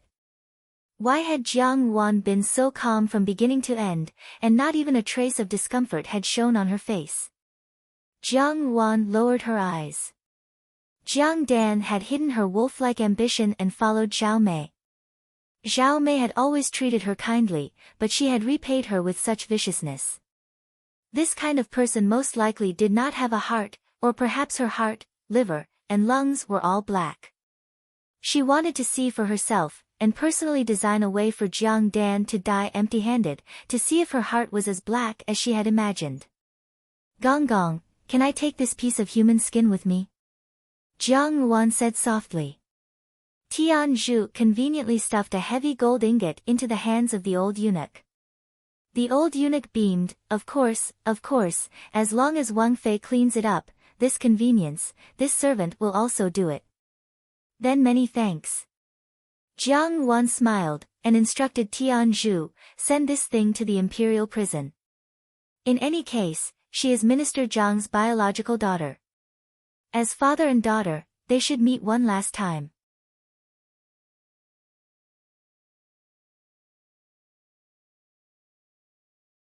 Chapter 217. In the blink of an eye, it was the end of the year. On New Year's Eve, Jining Wang Fu became busy, especially housekeeper Lin. He was so busy all day that not even his shadow could be seen. It was probably because Xiao Xiao was either outside the capital or busy with government affairs that everything was simple. Now that Jiang Wan was here, Jining Wang Fu gained a lot of liveliness. The servants of Jining Wang Fu also found that their master was more popular than before. This place finally felt like a home. Jiang Wan wore a peach blossom jacket with a narrow waist and a flowery crepe skirt.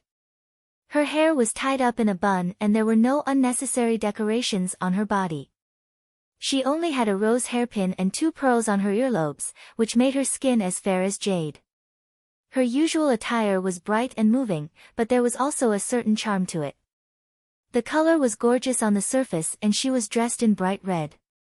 It was rare for Lian Qiao and Lu Zhu to dress her up like a well-behaved little girl. She had lost some of her sharpness and retracted her vicious aura. Instead, she became gentle and looked like a beautiful young lady who had yet to be married. It was already dusk. Tian Zhu opened the door and a smile appeared on her usually expressionless face. Young madam, it's snowing lightly outside. Snow at this time did not make people feel cold. Instead, it felt like the new year. Jiang Wan got up and went out.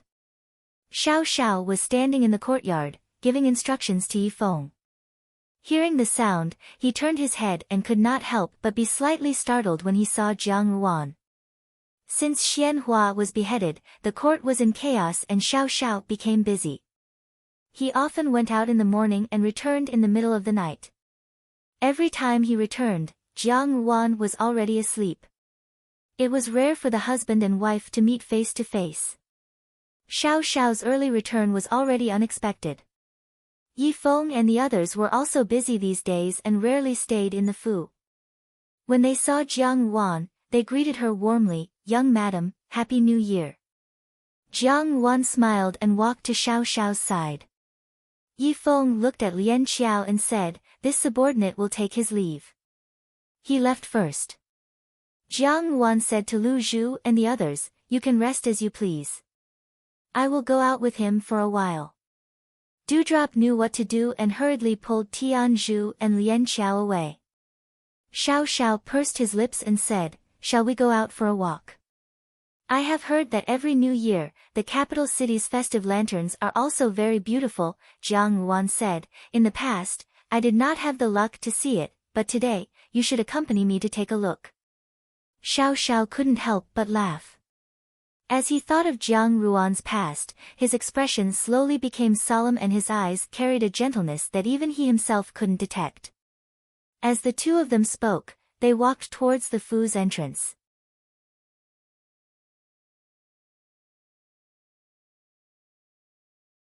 He quickly grabbed Jiang Ruan's waist and pulled her into his arms.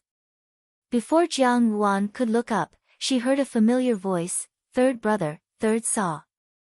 Mo Tsong and Qi Feng stood in front of them. Mo Tsong smiled and hit Xiao Xiao's shoulder, "Third brother, I didn't expect you to come out for a stroll. It's really different when you have a lovely wife in your arms." Xiao Xiao did not speak. Qi Feng glanced at Jiang Ruan, who was being supported by Xiao Xiao. Just now, Jiang Ruan had bumped into him. He smiled and asked, "Is third saw okay?" "It's okay." Jiang Ruan said, "Why is Xia Qing not with you?" Guan Lianghan was a man of martial arts and was naturally not willing to come out for a stroll. Xia Qing and Qi Feng often stayed together, so it would be strange if they did not see each other. How could he still care about his brother? Without waiting for Qi Feng to answer, Mo Tsong himself rushed to say, "Now he has taken a fancy to the young lady of the Zhangshi family. Today, he also went to court her." Mo Tsong muttered, "I don't know how his eyes are made, but he has taken a fancy to that young lady. Her mouth is very fierce, and she doesn't know the ways of the world. It's really a reckless waste of God's gift." Noticing that Jiang Ruan was looking at him, Mo Tsong scratched his head again and smiled, "Oh, in the end, a person who has a peach blossom is not comparable to us lonely people."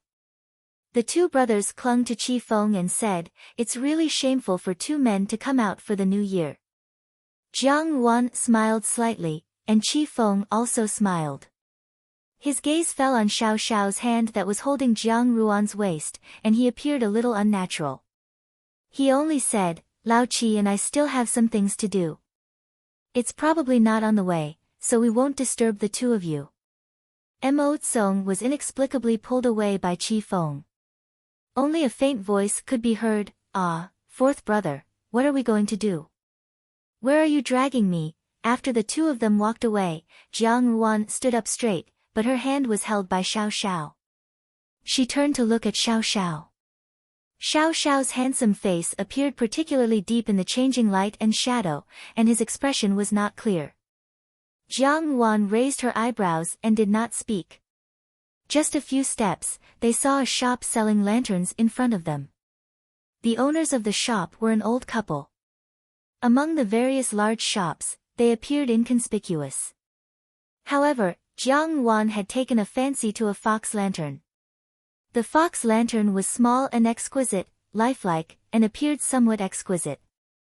Jiang Ruan recalled a fox cub that she had once saved in the rural residence, and felt a little interested.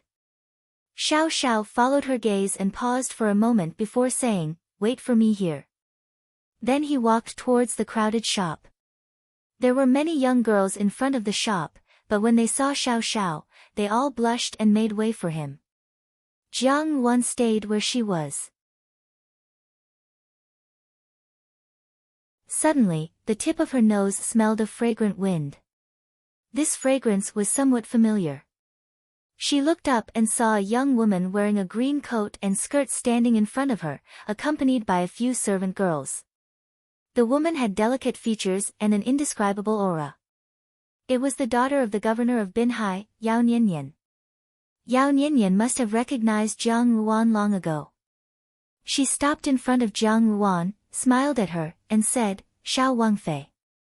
"Miss Yao." Jiang Ruan nodded in acknowledgement.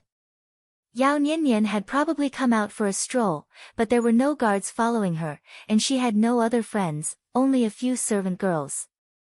It was rare for a daughter of a rich family to go out alone.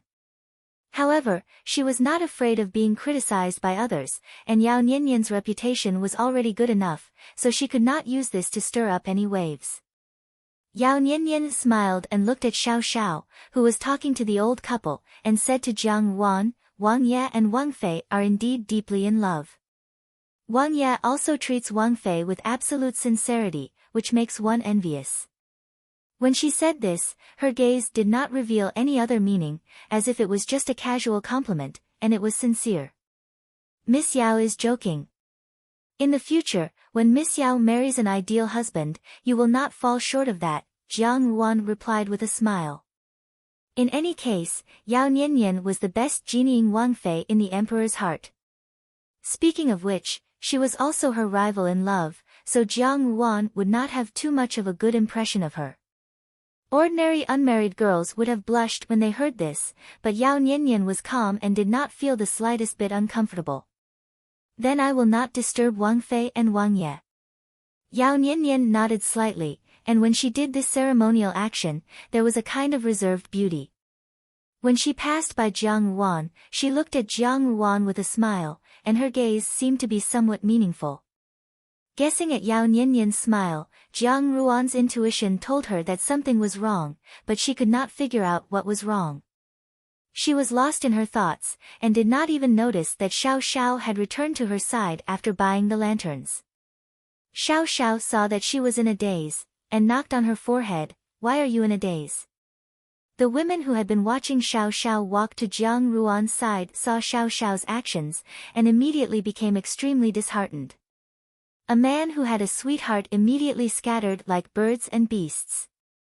Jiang Ruan returned to her senses, took the lantern from Xiao Xiao's hand, and said, "Just now, I saw Miss Yao." Xiao Xiao frowned. He probably did not have much of an impression of the Miss Yao that Jiang Ruan had mentioned. After thinking for a long time, he suddenly understood, but he misunderstood Jiang Ruan's meaning, thinking that she had done this because she was jealous.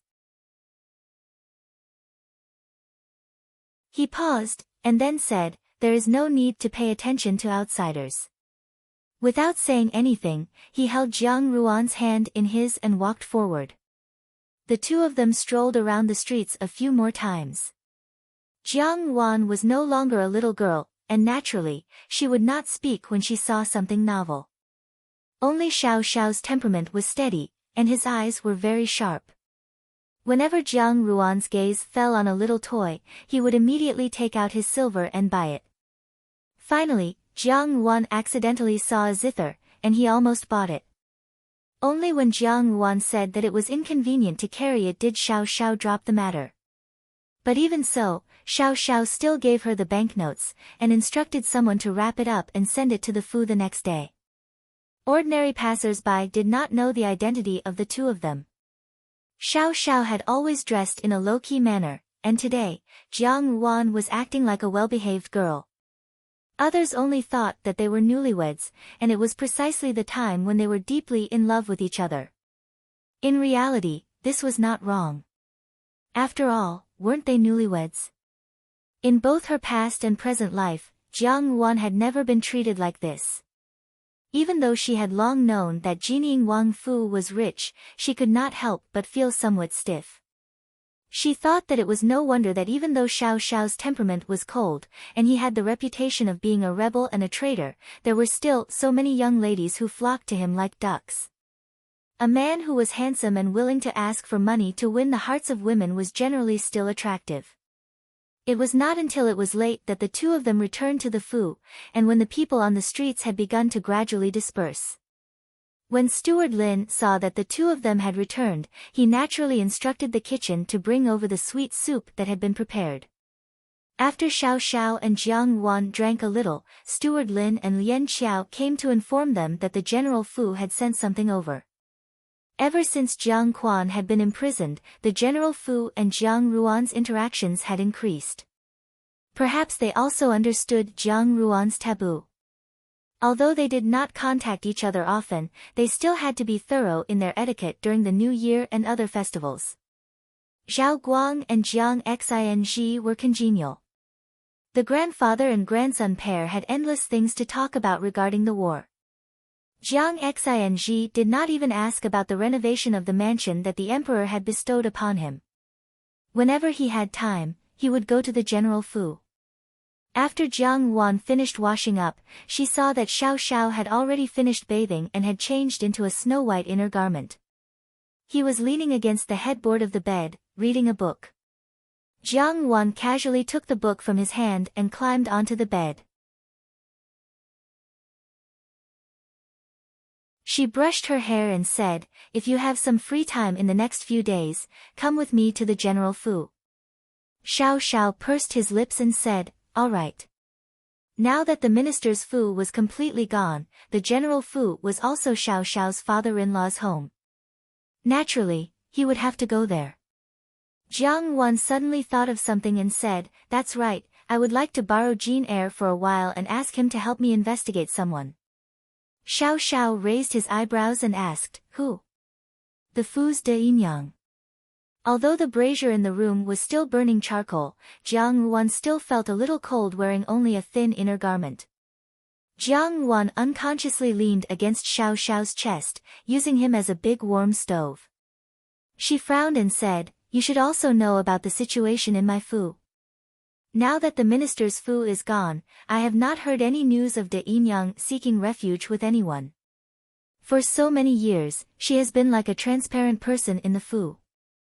She never fights or fights, yet she is safe and sound. I have always felt that it is very strange. It was not that there were no people in the world who did not fight or fight, but that such a person should not appear in the minister's Fu." Zhao Mei's character was simple, so she had not been able to survive the struggle in the minister's Fu. For De Yinyang to be safe and sound under Xia Yan's eyes, she must have some special methods. She did not know why, but Jiang Wan always felt that it was a little strange. Perhaps it was because people who had died once had an indescribable intuition about these things. No matter what, Jiang Wan could not ignore De Yinyang. Xiao Xiao also saw through her thoughts, so he covered her with the quilt a little more tightly. He muttered, "Leave this matter to me." Jiang Wan was also very clever. Taking advantage of the situation, she leaned her head against his chest and said, "Also, that Miss Yao, I felt that there was something wrong with her today. I can't put my finger on it. I just feel a little uneasy." Xiao Xiao moved slightly, and a trace of a smile flitted across his eyes. He glanced at Jiang Wan. Jiang Wan sensed his gaze and said, "Don't think that I am speaking carelessly. You did not see it at that time, and even if you had seen it, you probably would not have been able to see anything." "Then how did you see it?" Xiao Xiao asked in a low voice. "Intuition." A woman's intuition was always inexplicable, and women always believed in their own intuition without reason. Jiang Wan herself could not clearly describe her feelings towards Yao Niannian, but in the instant when they had passed each other, the meaningful smile that Yao Niannian had shown her did not seem to be that simple. This meeting was different from the last time on the hunting grounds. It seemed that something had quietly changed. Wan is so concerned, are you jealous?" Xiao Xiao's cold and stiff face immediately revealed a somewhat mischievous smile. Hearing this, Jiang Ruan's face heated up and she angrily said, "When was I jealous? It's just, oh." Before she could finish speaking, the rest of her words were blocked by someone else's lips. The room slowly warmed up, and it seemed that even the snowflakes clinging to the window were about to melt. At the same time, in the capital's imperial prison, the jailer fiddled with the charcoal in the brazier. Even if a fire was lit, the cold and damp accumulated in the imperial prison over the years was not so easy to dispel. Especially in this cold winter, it was even colder. It was the end of the year, yet they had to stay in such a damned place. It was inevitable that they would feel resentful. A few jailers were gathered together, and the table was piled with some food and wine. They were somewhat drunk. From the depths of the imperial prison, there seemed to be a low whimpering sound. Although it was said to be a whimper, it was more like a curse. The echo of the whimpering sound was somewhat strange in this place. One of the jailers cursed a few times and only said, "It's really fucking unlucky, crying for funerals all day long. Forget it." Another pulled the jailer who was about to go and teach him a lesson and said, "In any case, he won't be able to live for long, so as to avoid annoying people. Come, don't worry about that. Brothers, let's drink another cup."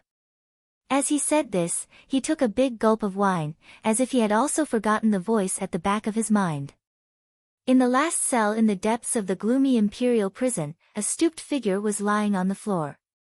His entire body emitted a foul stench, and his long and messy hair seemed to be mixed with a lot of lice.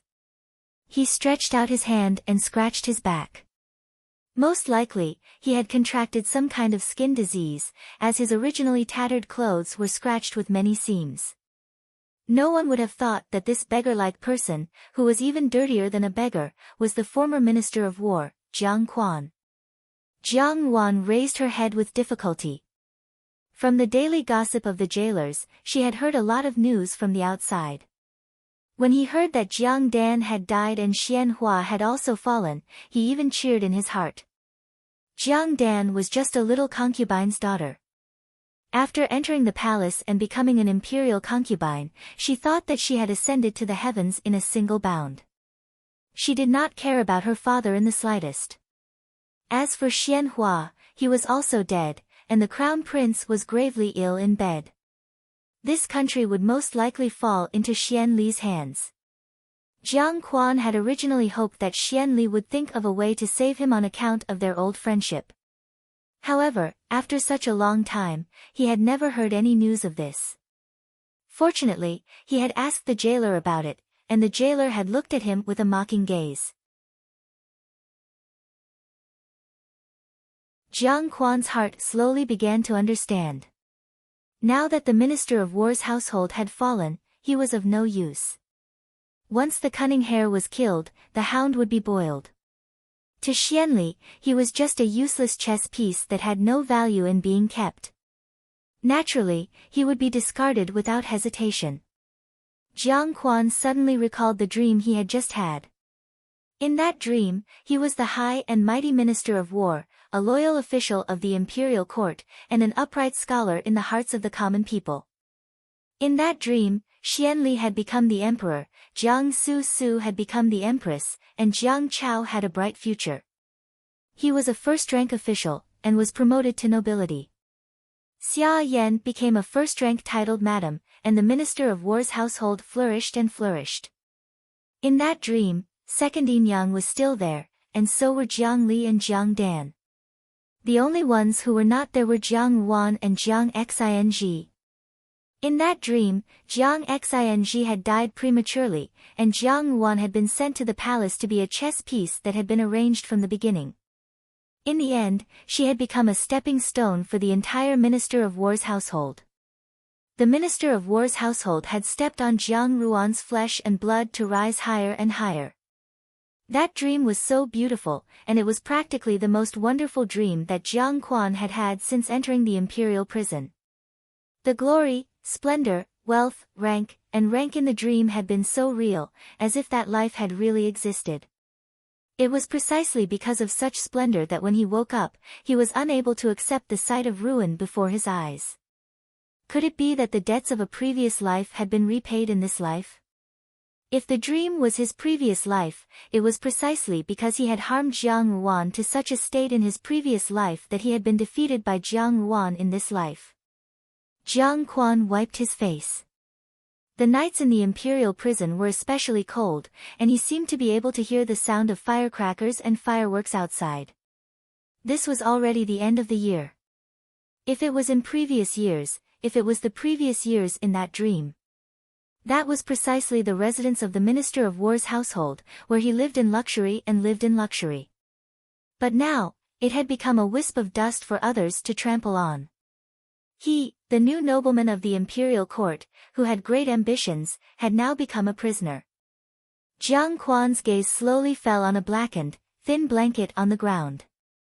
That thing had already turned somewhat black, and even after a long time, it seemed that he could still smell the stench of blood from it. Jiang Quan naturally knew what it was. It was a piece of human skin that had come from the youngest Shu daughter of the Minister of War's household, Jiang Dan. Someone had completely peeled off her skin and given it to him as a gift. Jiang Quan was well aware of who that person was. When he had first seen this human skin, he had also felt nauseous and vomited. He had been so frightened that his face had turned deathly pale. Every day, he had endured enormous torment, and now, his mind had become somewhat deranged. This was exactly what Jiang Wan had wanted to achieve. This was a blatant threat, but it also seemed to be a warning. She had borrowed Jiang Dan's face to tell him that those who had harmed Xiao Mei would not have a good ending. Jiang Dan and Xia Yan had already paid the price, and now, it was his turn. Jiang Quan had never regarded her as his own daughter, so that beautiful young girl, who was always dressed in bright red, had unhesitatingly replied in such a manner. Her viciousness and mercilessness were not inferior to Jiang Quan's, and she was even crueler and more ruthless. How could they be father and daughter? They were clearly enemies from the previous and current lives. Even if they were enemies, then so be it, but he had still lost. It was the new year, and from one of the cells in the imperial prison, a man's low cursing could be heard. That cursing seemed to contain a trembling, sobbing plea for mercy, mixed with the whimpers of fear, as it slowly dissipated into the night of the great Jin dynasty's capital.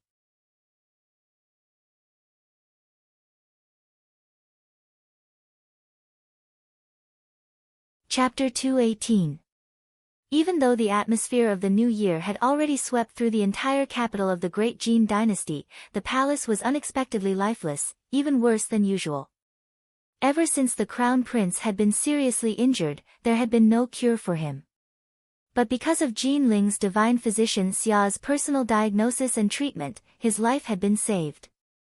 But even if his life was saved, he would be a cripple for the rest of his life. This meant that the crown prince's position was certain to be lost.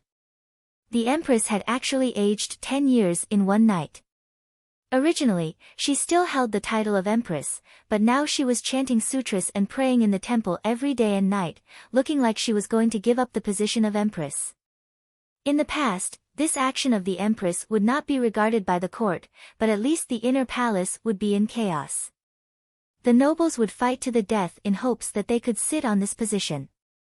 After all, the mother of the country meant that she was the most respected woman in the world. But now, no one cared, because the emperor was in a rage because of Xian Hua's matter. The fifth prince had been beheaded for plotting to murder the crown prince, and concubine Da, who had seemed the most dependable, had also become a nun. Of the newly promoted concubines, Jiang Dan had been beaten to death, and Wang Lian had suddenly contracted a terrible disease. Anyone with a discerning eye could see that something was wrong. Thinking that something must have happened in the inner palace, who would dare to seek misfortune at this critical juncture? No matter how great the temptation, they would shrink back at the sight of it. Moreover, the emperor was not in a good mood. It was just that the few sons who had been able to vie for the throne, not to mention the crown prince, who had not been favored, Xian Hua's sudden fall from the horse's saddle had a great impact on the previous court. The court officials were already divided into two factions in secret. No, it should be said that they were openly divided into two factions. One faction supported Xian Li, and the other faction was Xian Pei's supporters. Because Xian Hua's former subordinates were included, they were actually on par with Xian Li, and even seemed to be overtaking him. But no matter what, New Year's Eve and New Year's still had to be celebrated. It was just that it was not as lively, and it was rather bleak. In the palace of compassionate and peaceful, Empress Dowager Ida looked at the list in her hand, nodded, and slowly said, "Just do as the top says, and add an agarwood rui." Yang Gugu bowed her head in agreement. After handing the list to a palace maid on the side, she went around to the back of Empress Dowager Ida and carefully massaged her shoulders, saying, "Empress Dowager has people send New Year's gifts to Jining Wangfu, if someone sees it." These New Year's gifts were all sent to Jining Wangfu. In the past few years, ever since she had learned of Xiao Xiao's background, Empress Dowager Ida had scrupulously abided by the idea of protecting Xiao Xiao. Apart from secretly showing concern, she had never done these suspicious things. This was the first time that she had sent gifts to Jining Wangfu with great fanfare. "Do you think those people won't know if you don't send them?" Empress Dowager Ida looked at Aunt Yang with a smile that was not a smile and said, "Ai Jia has long wanted to do this, but for so many years I have been timid. If I don't do it now, I'm afraid I won't have this opportunity in the future." These words were tactful, but they contained a kind of shocking meaning. Yang Gugu was startled and couldn't care about anything else. She hurriedly walked past Empress Dowager Ida and knelt in front of her, saying, "Empress, please don't say that. Forget it." Empress Dowager Ida waved her hand. At this moment, there was no one else in the hall. Empress Dowager Ida's eyelids seemed to close slightly, but her voice was clear and bright. "The sky is about to change, a storm is coming. Wan Yang, Ai Jia and you have lived for most of our lives, what have we not seen? How can we be blinded by this little bit of wind?" She gave a long sigh. "Only, Ai Jia still has many wishes that have not been fulfilled. Originally, I thought that there was still a long time, but in the blink of an eye, more than half of my life has passed." Yang Gugu lowered her head and listened quietly. She heard Empress Dowager Ida say, "Is the emperor's health better?" From what Li Gonggang said, it seems to have gotten worse. Yang Gugu said awkwardly. Except for a few trusted aides and Empress Dowager Ida, no one else knew about the emperor's serious illness. These days, everyone in the palace thought that the emperor's mood was not good because of Xian Hua's matter, so he was particularly gloomy and rarely left his chambers. In fact, it was because the emperor's body was becoming more and more decayed. Illness came like a mountain, and illness left like silk. Even the ruler of a country could not avoid begging for mercy in the face of time. Now that Xian Hua was dead, the court was in turmoil. If the news of the emperor's serious illness were to spread, who knew how much disaster it would cause, so they had to hide the news. This is fate. Empress Dowager Ida's voice did not contain any joy or anger. She only said, "A new crown prince will be elected sooner or later, and the monsters and demons will begin to move." Yang Gugu had followed Empress Dowager Ida for many years, and there were many things that Empress Dowager Ida did not hide from her. There were almost no secrets between the master and servant. Hearing this, Gugu Yang said, "Does Empress Dowager want to personally go to court? If the emperor's illness continued to drag on, it would be impossible to hide." There were many eyes in the palace watching, and many of them were astute. Once it was revealed, not only would the world be in chaos, but it would also cause a lot of trouble. When Empress Dowager Ida was young, she had acted swiftly and decisively, and it was not as if she had never listened to politics from behind the curtains. It was only later when the great Jin dynasty gradually stabilized and the throne was secured that she began to fade from the view of the court. Now, if it really reached that step, it was understandable that Empress Dowager Ida would come out to control the court. What will Ai Jia do in court? The smile on Empress Dowager Ida's lips was a little cold. Her silver hair, set off by the glittering light of the golden hairpin, glowed with a cold light. She played with her ruby armor and said, "If I don't make this pool of water muddy, how can I catch the good and the bad?" Ai Jia also wants to see who is coveting the world's rivers and mountains. She slowly lowered her head. "You think that Ai Jia can't do anything just because I'm trapped in the harem? You really are a clown." Gugu Yang said tentatively, but His Majesty's meaning is that you want. Ai Jia originally thought that this position was prepared for him, that it would be justifiable for him to take over the great Jin dynasty's rivers and mountains. But now it seems that he has no interest in this position. He has the same temperament as his father, and is even more stubborn than his father. Ai Jia can't do anything to him. No, it's Ai Jia who is afraid. The older, stern woman showed a rare look of exhaustion. This woman looked incomparably grand on the outside, and her methods were swift and decisive. But her husband had long suspected that her maternal family had collapsed, and she had lost her son and then her daughter in her middle age. Some pain could never be told to outsiders. No matter how well she concealed it, only she knew the pain in her heart. She thought that she owed Crown Prince Hongxi, so naturally she would not make things difficult for her son. It had to be said that Crown Prince Hongxi's final ending was partly due to her. If she did not want to repeat the same mistakes, she could only retreat. She sighed deeply. The emperor wants to do as he pleases, but there are things that even the emperor cannot do anything about. Ai Jia and the emperor both owe him.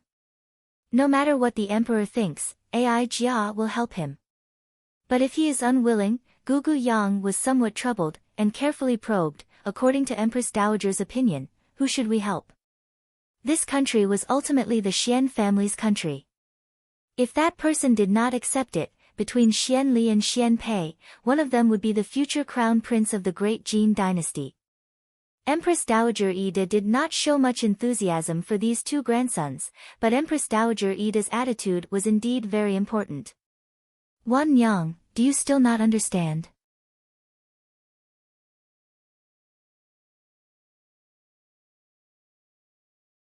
Jiang Wan originally thought that it would be just the two of them, because Xiao Xiao had no other relatives. Who knew that while he did not have any relatives, his martial brothers had come? Guan Lianghan naturally accompanied his parents over, but Mo Tsong, Xia Qing, and Qi Feng came uninvited. Perhaps Mo Tsong had recently been pressured by his family to discuss marriage, and had actually escaped on New Year's Eve. After thinking for a while, he guessed that there was no place for him to hide, so he naturally went to the door of the Wangfu.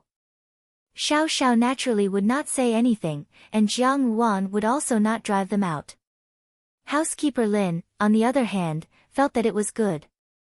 The more people there were, the more people the Wangfu would appear to be flourishing. In his happiness, he secretly added a few more precious dishes to the New Year's Eve dinner without Jiang Ruan's knowledge. However, the servants of the Wangfu had always had plenty of money in their hands, and as the housekeeper, he naturally would not care about this small amount of money. It was just that when Mo Tsong arrived and saw the dishes, he exclaimed exaggeratedly, "I think that the food in the imperial kitchen is only a so-so. Third brother, you are really too extravagant." Really extravagant? Xia Qing nodded in agreement as he desperately stuffed food into his mouth. Mo Tsong glanced at him and said in disgust, "Pay attention to your table manners. In any case, you are also from the same sect, and you are also a celebrity. How can you eat like a country bumpkin? What do you know?" Xia Qing naturally had an unrestrained temperament. She frowned and said, "It is best for all living things in the world to return to their original hearts. Why bother with those miscellaneous things? They are all fabricated." Naturally, Mo Tsong looked at her with a smile. When it came to arguing, Xia Qing was naturally not a problem. He deliberately dragged out his words and shook his head. "I heard that the eldest daughter of Elder Lin's family is a bookworm. A scholarly family is most particular about rules and etiquette. You are talking nonsense." Xia Qing stared blankly and somewhat guiltily said, "Miss Lin is not such a pedantic person." It's fine if you don't believe me. The people in our circle in the capital all know what kind of personality Miss Lin has. If you don't believe me, fine. Tomorrow, when my third sister sees Miss Lin, she will mention you. She will say that you are not bound by the rules and etiquette of the world. When you eat, you pay attention to your freedom. You are the most carefree, the crystal shrimp dumpling in Xia Qing's mouth fell with a plop. In desperation, he could only ask Xiao Xiao for help. Third brother, Qi Feng stuffed a bun into his mouth and jokingly scolded, "What an idiot." Dewdrop was making a snowman outside.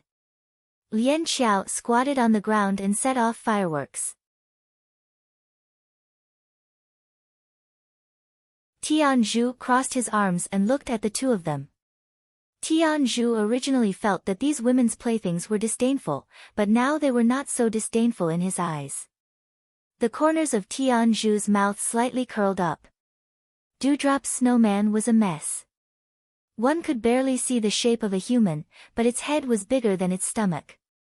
While he was muttering to himself, Jane Eyre walked over and snickered, "Yo, are you playing with yourself? What does it have to do with you?" When Dewdrop saw Jane Eyre, it was as if she had lit up a firecracker. Especially when she heard that Jane Eyre had been going to the brothel to carry out his mission recently, she initially felt a little suspicious. Later on, she personally saw Jane Eyre coaxing a top courtesan in the brothel. He was indeed a veteran in the field of love. Dewdrop was angry and sad when she saw this, so she simply ignored Jane Eyre for the past few days. Jane Eyre rubbed his nose. He really did not know how he had angered this great aunt.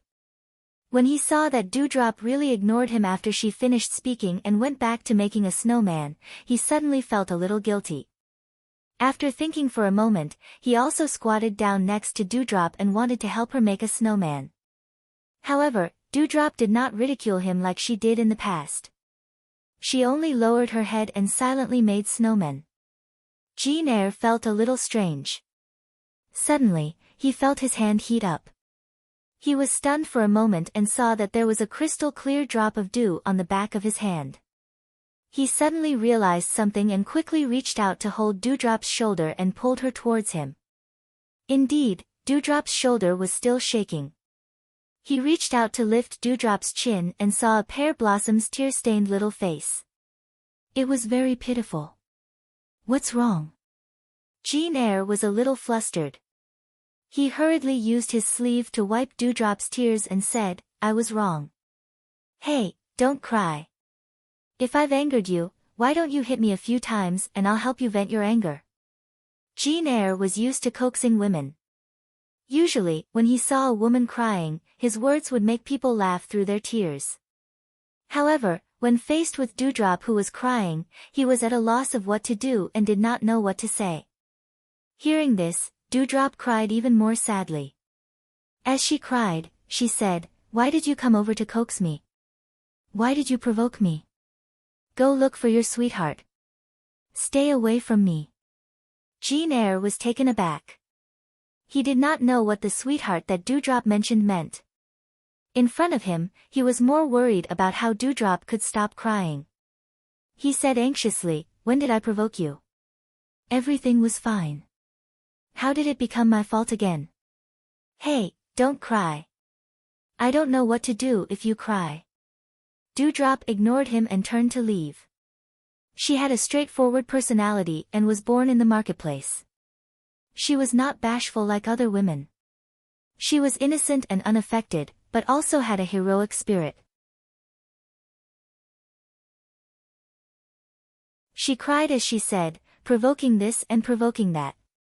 "You really are not a good person. Lecture. Young Master Hua Hua." Jane Eyre finally understood something and hurriedly caught up to her. As he wiped away her tears, he said, "Speak clearly. Who did I provoke this time? How did I become young Master Hua Hua? I'm not married yet. If you ruin my reputation for no reason, you'll have to take responsibility." Dewdrop glared at him, tears still in her eyes. She said fiercely, "That's the top hostess of Fengjiao brothel. Do you dare to say that you haven't provoked her?" Seeing Jane Eyre's dazed expression, Dewdrop stamped her foot again and turned to run away. Jane Eyre was stunned for a moment until Tianzhu, who was at the side, said coolly, "If you don't chase after her, she'll go and provoke the top hostess of Fengjiao brothel." Seeing Jane Eyre's figure running away, Lian Xiao was overjoyed. She forgot that she still had a lit firework in her hand. Unexpectedly, her hand was suddenly grabbed by someone and pulled to the side. The firework suddenly flew up into the sky. Only then did she regain her senses. Looking at the ashes on the ground, she felt a lingering fear. Beside her ear, a man's low reprimanding voice said, "Be careful." Lian Xiao raised her head and saw that Yi Feng was also looking at her. The two of them looked at each other and both felt a shock. Lian Xiao hurriedly withdrew her hand. Yi Feng also coughed lightly and pretended as if nothing had happened to look at the firework in the sky. Housekeeper Lin walked past with a lantern in his hand and coincidentally saw this scene. Immediately, tears flowed down his old face. He put his palms together and closed his eyes to pray, "The heavens have eyes and have finally blessed my genieing palace with a prosperous population and peach blossoms for 10 miles. I wonder when this old peach blossoms will bloom." Jean Si jumped down from the wall with a blade of grass in his mouth and teased Housekeeper Lin with a smile.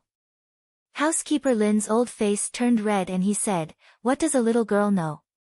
Back when I was the most beautiful person in the capital, there were so many young ladies who threw fragrant sachets and fresh flowers at me.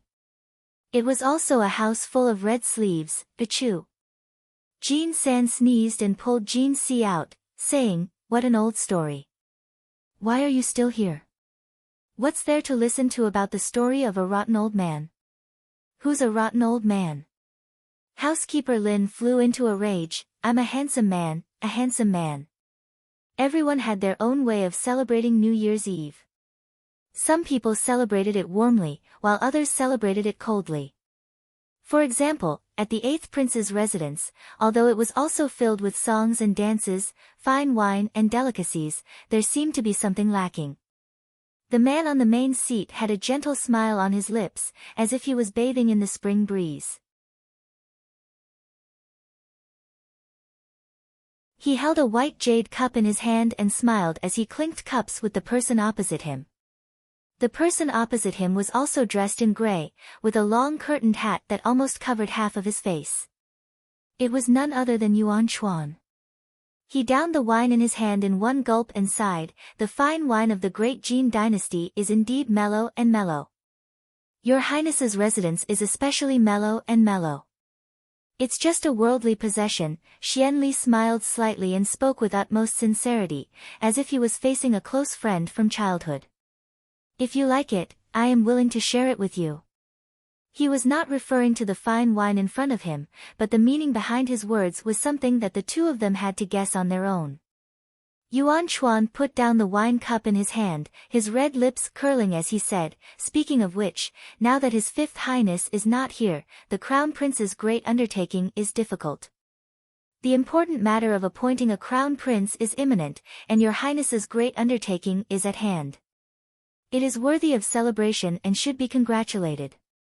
Saying so, he cupped his hands in salute and performed the etiquette of the Jin dynasty. Xian Li watched quietly, not stopping him, but also not returning the greeting. His smile did not change in the slightest, as if this was not something worth mentioning.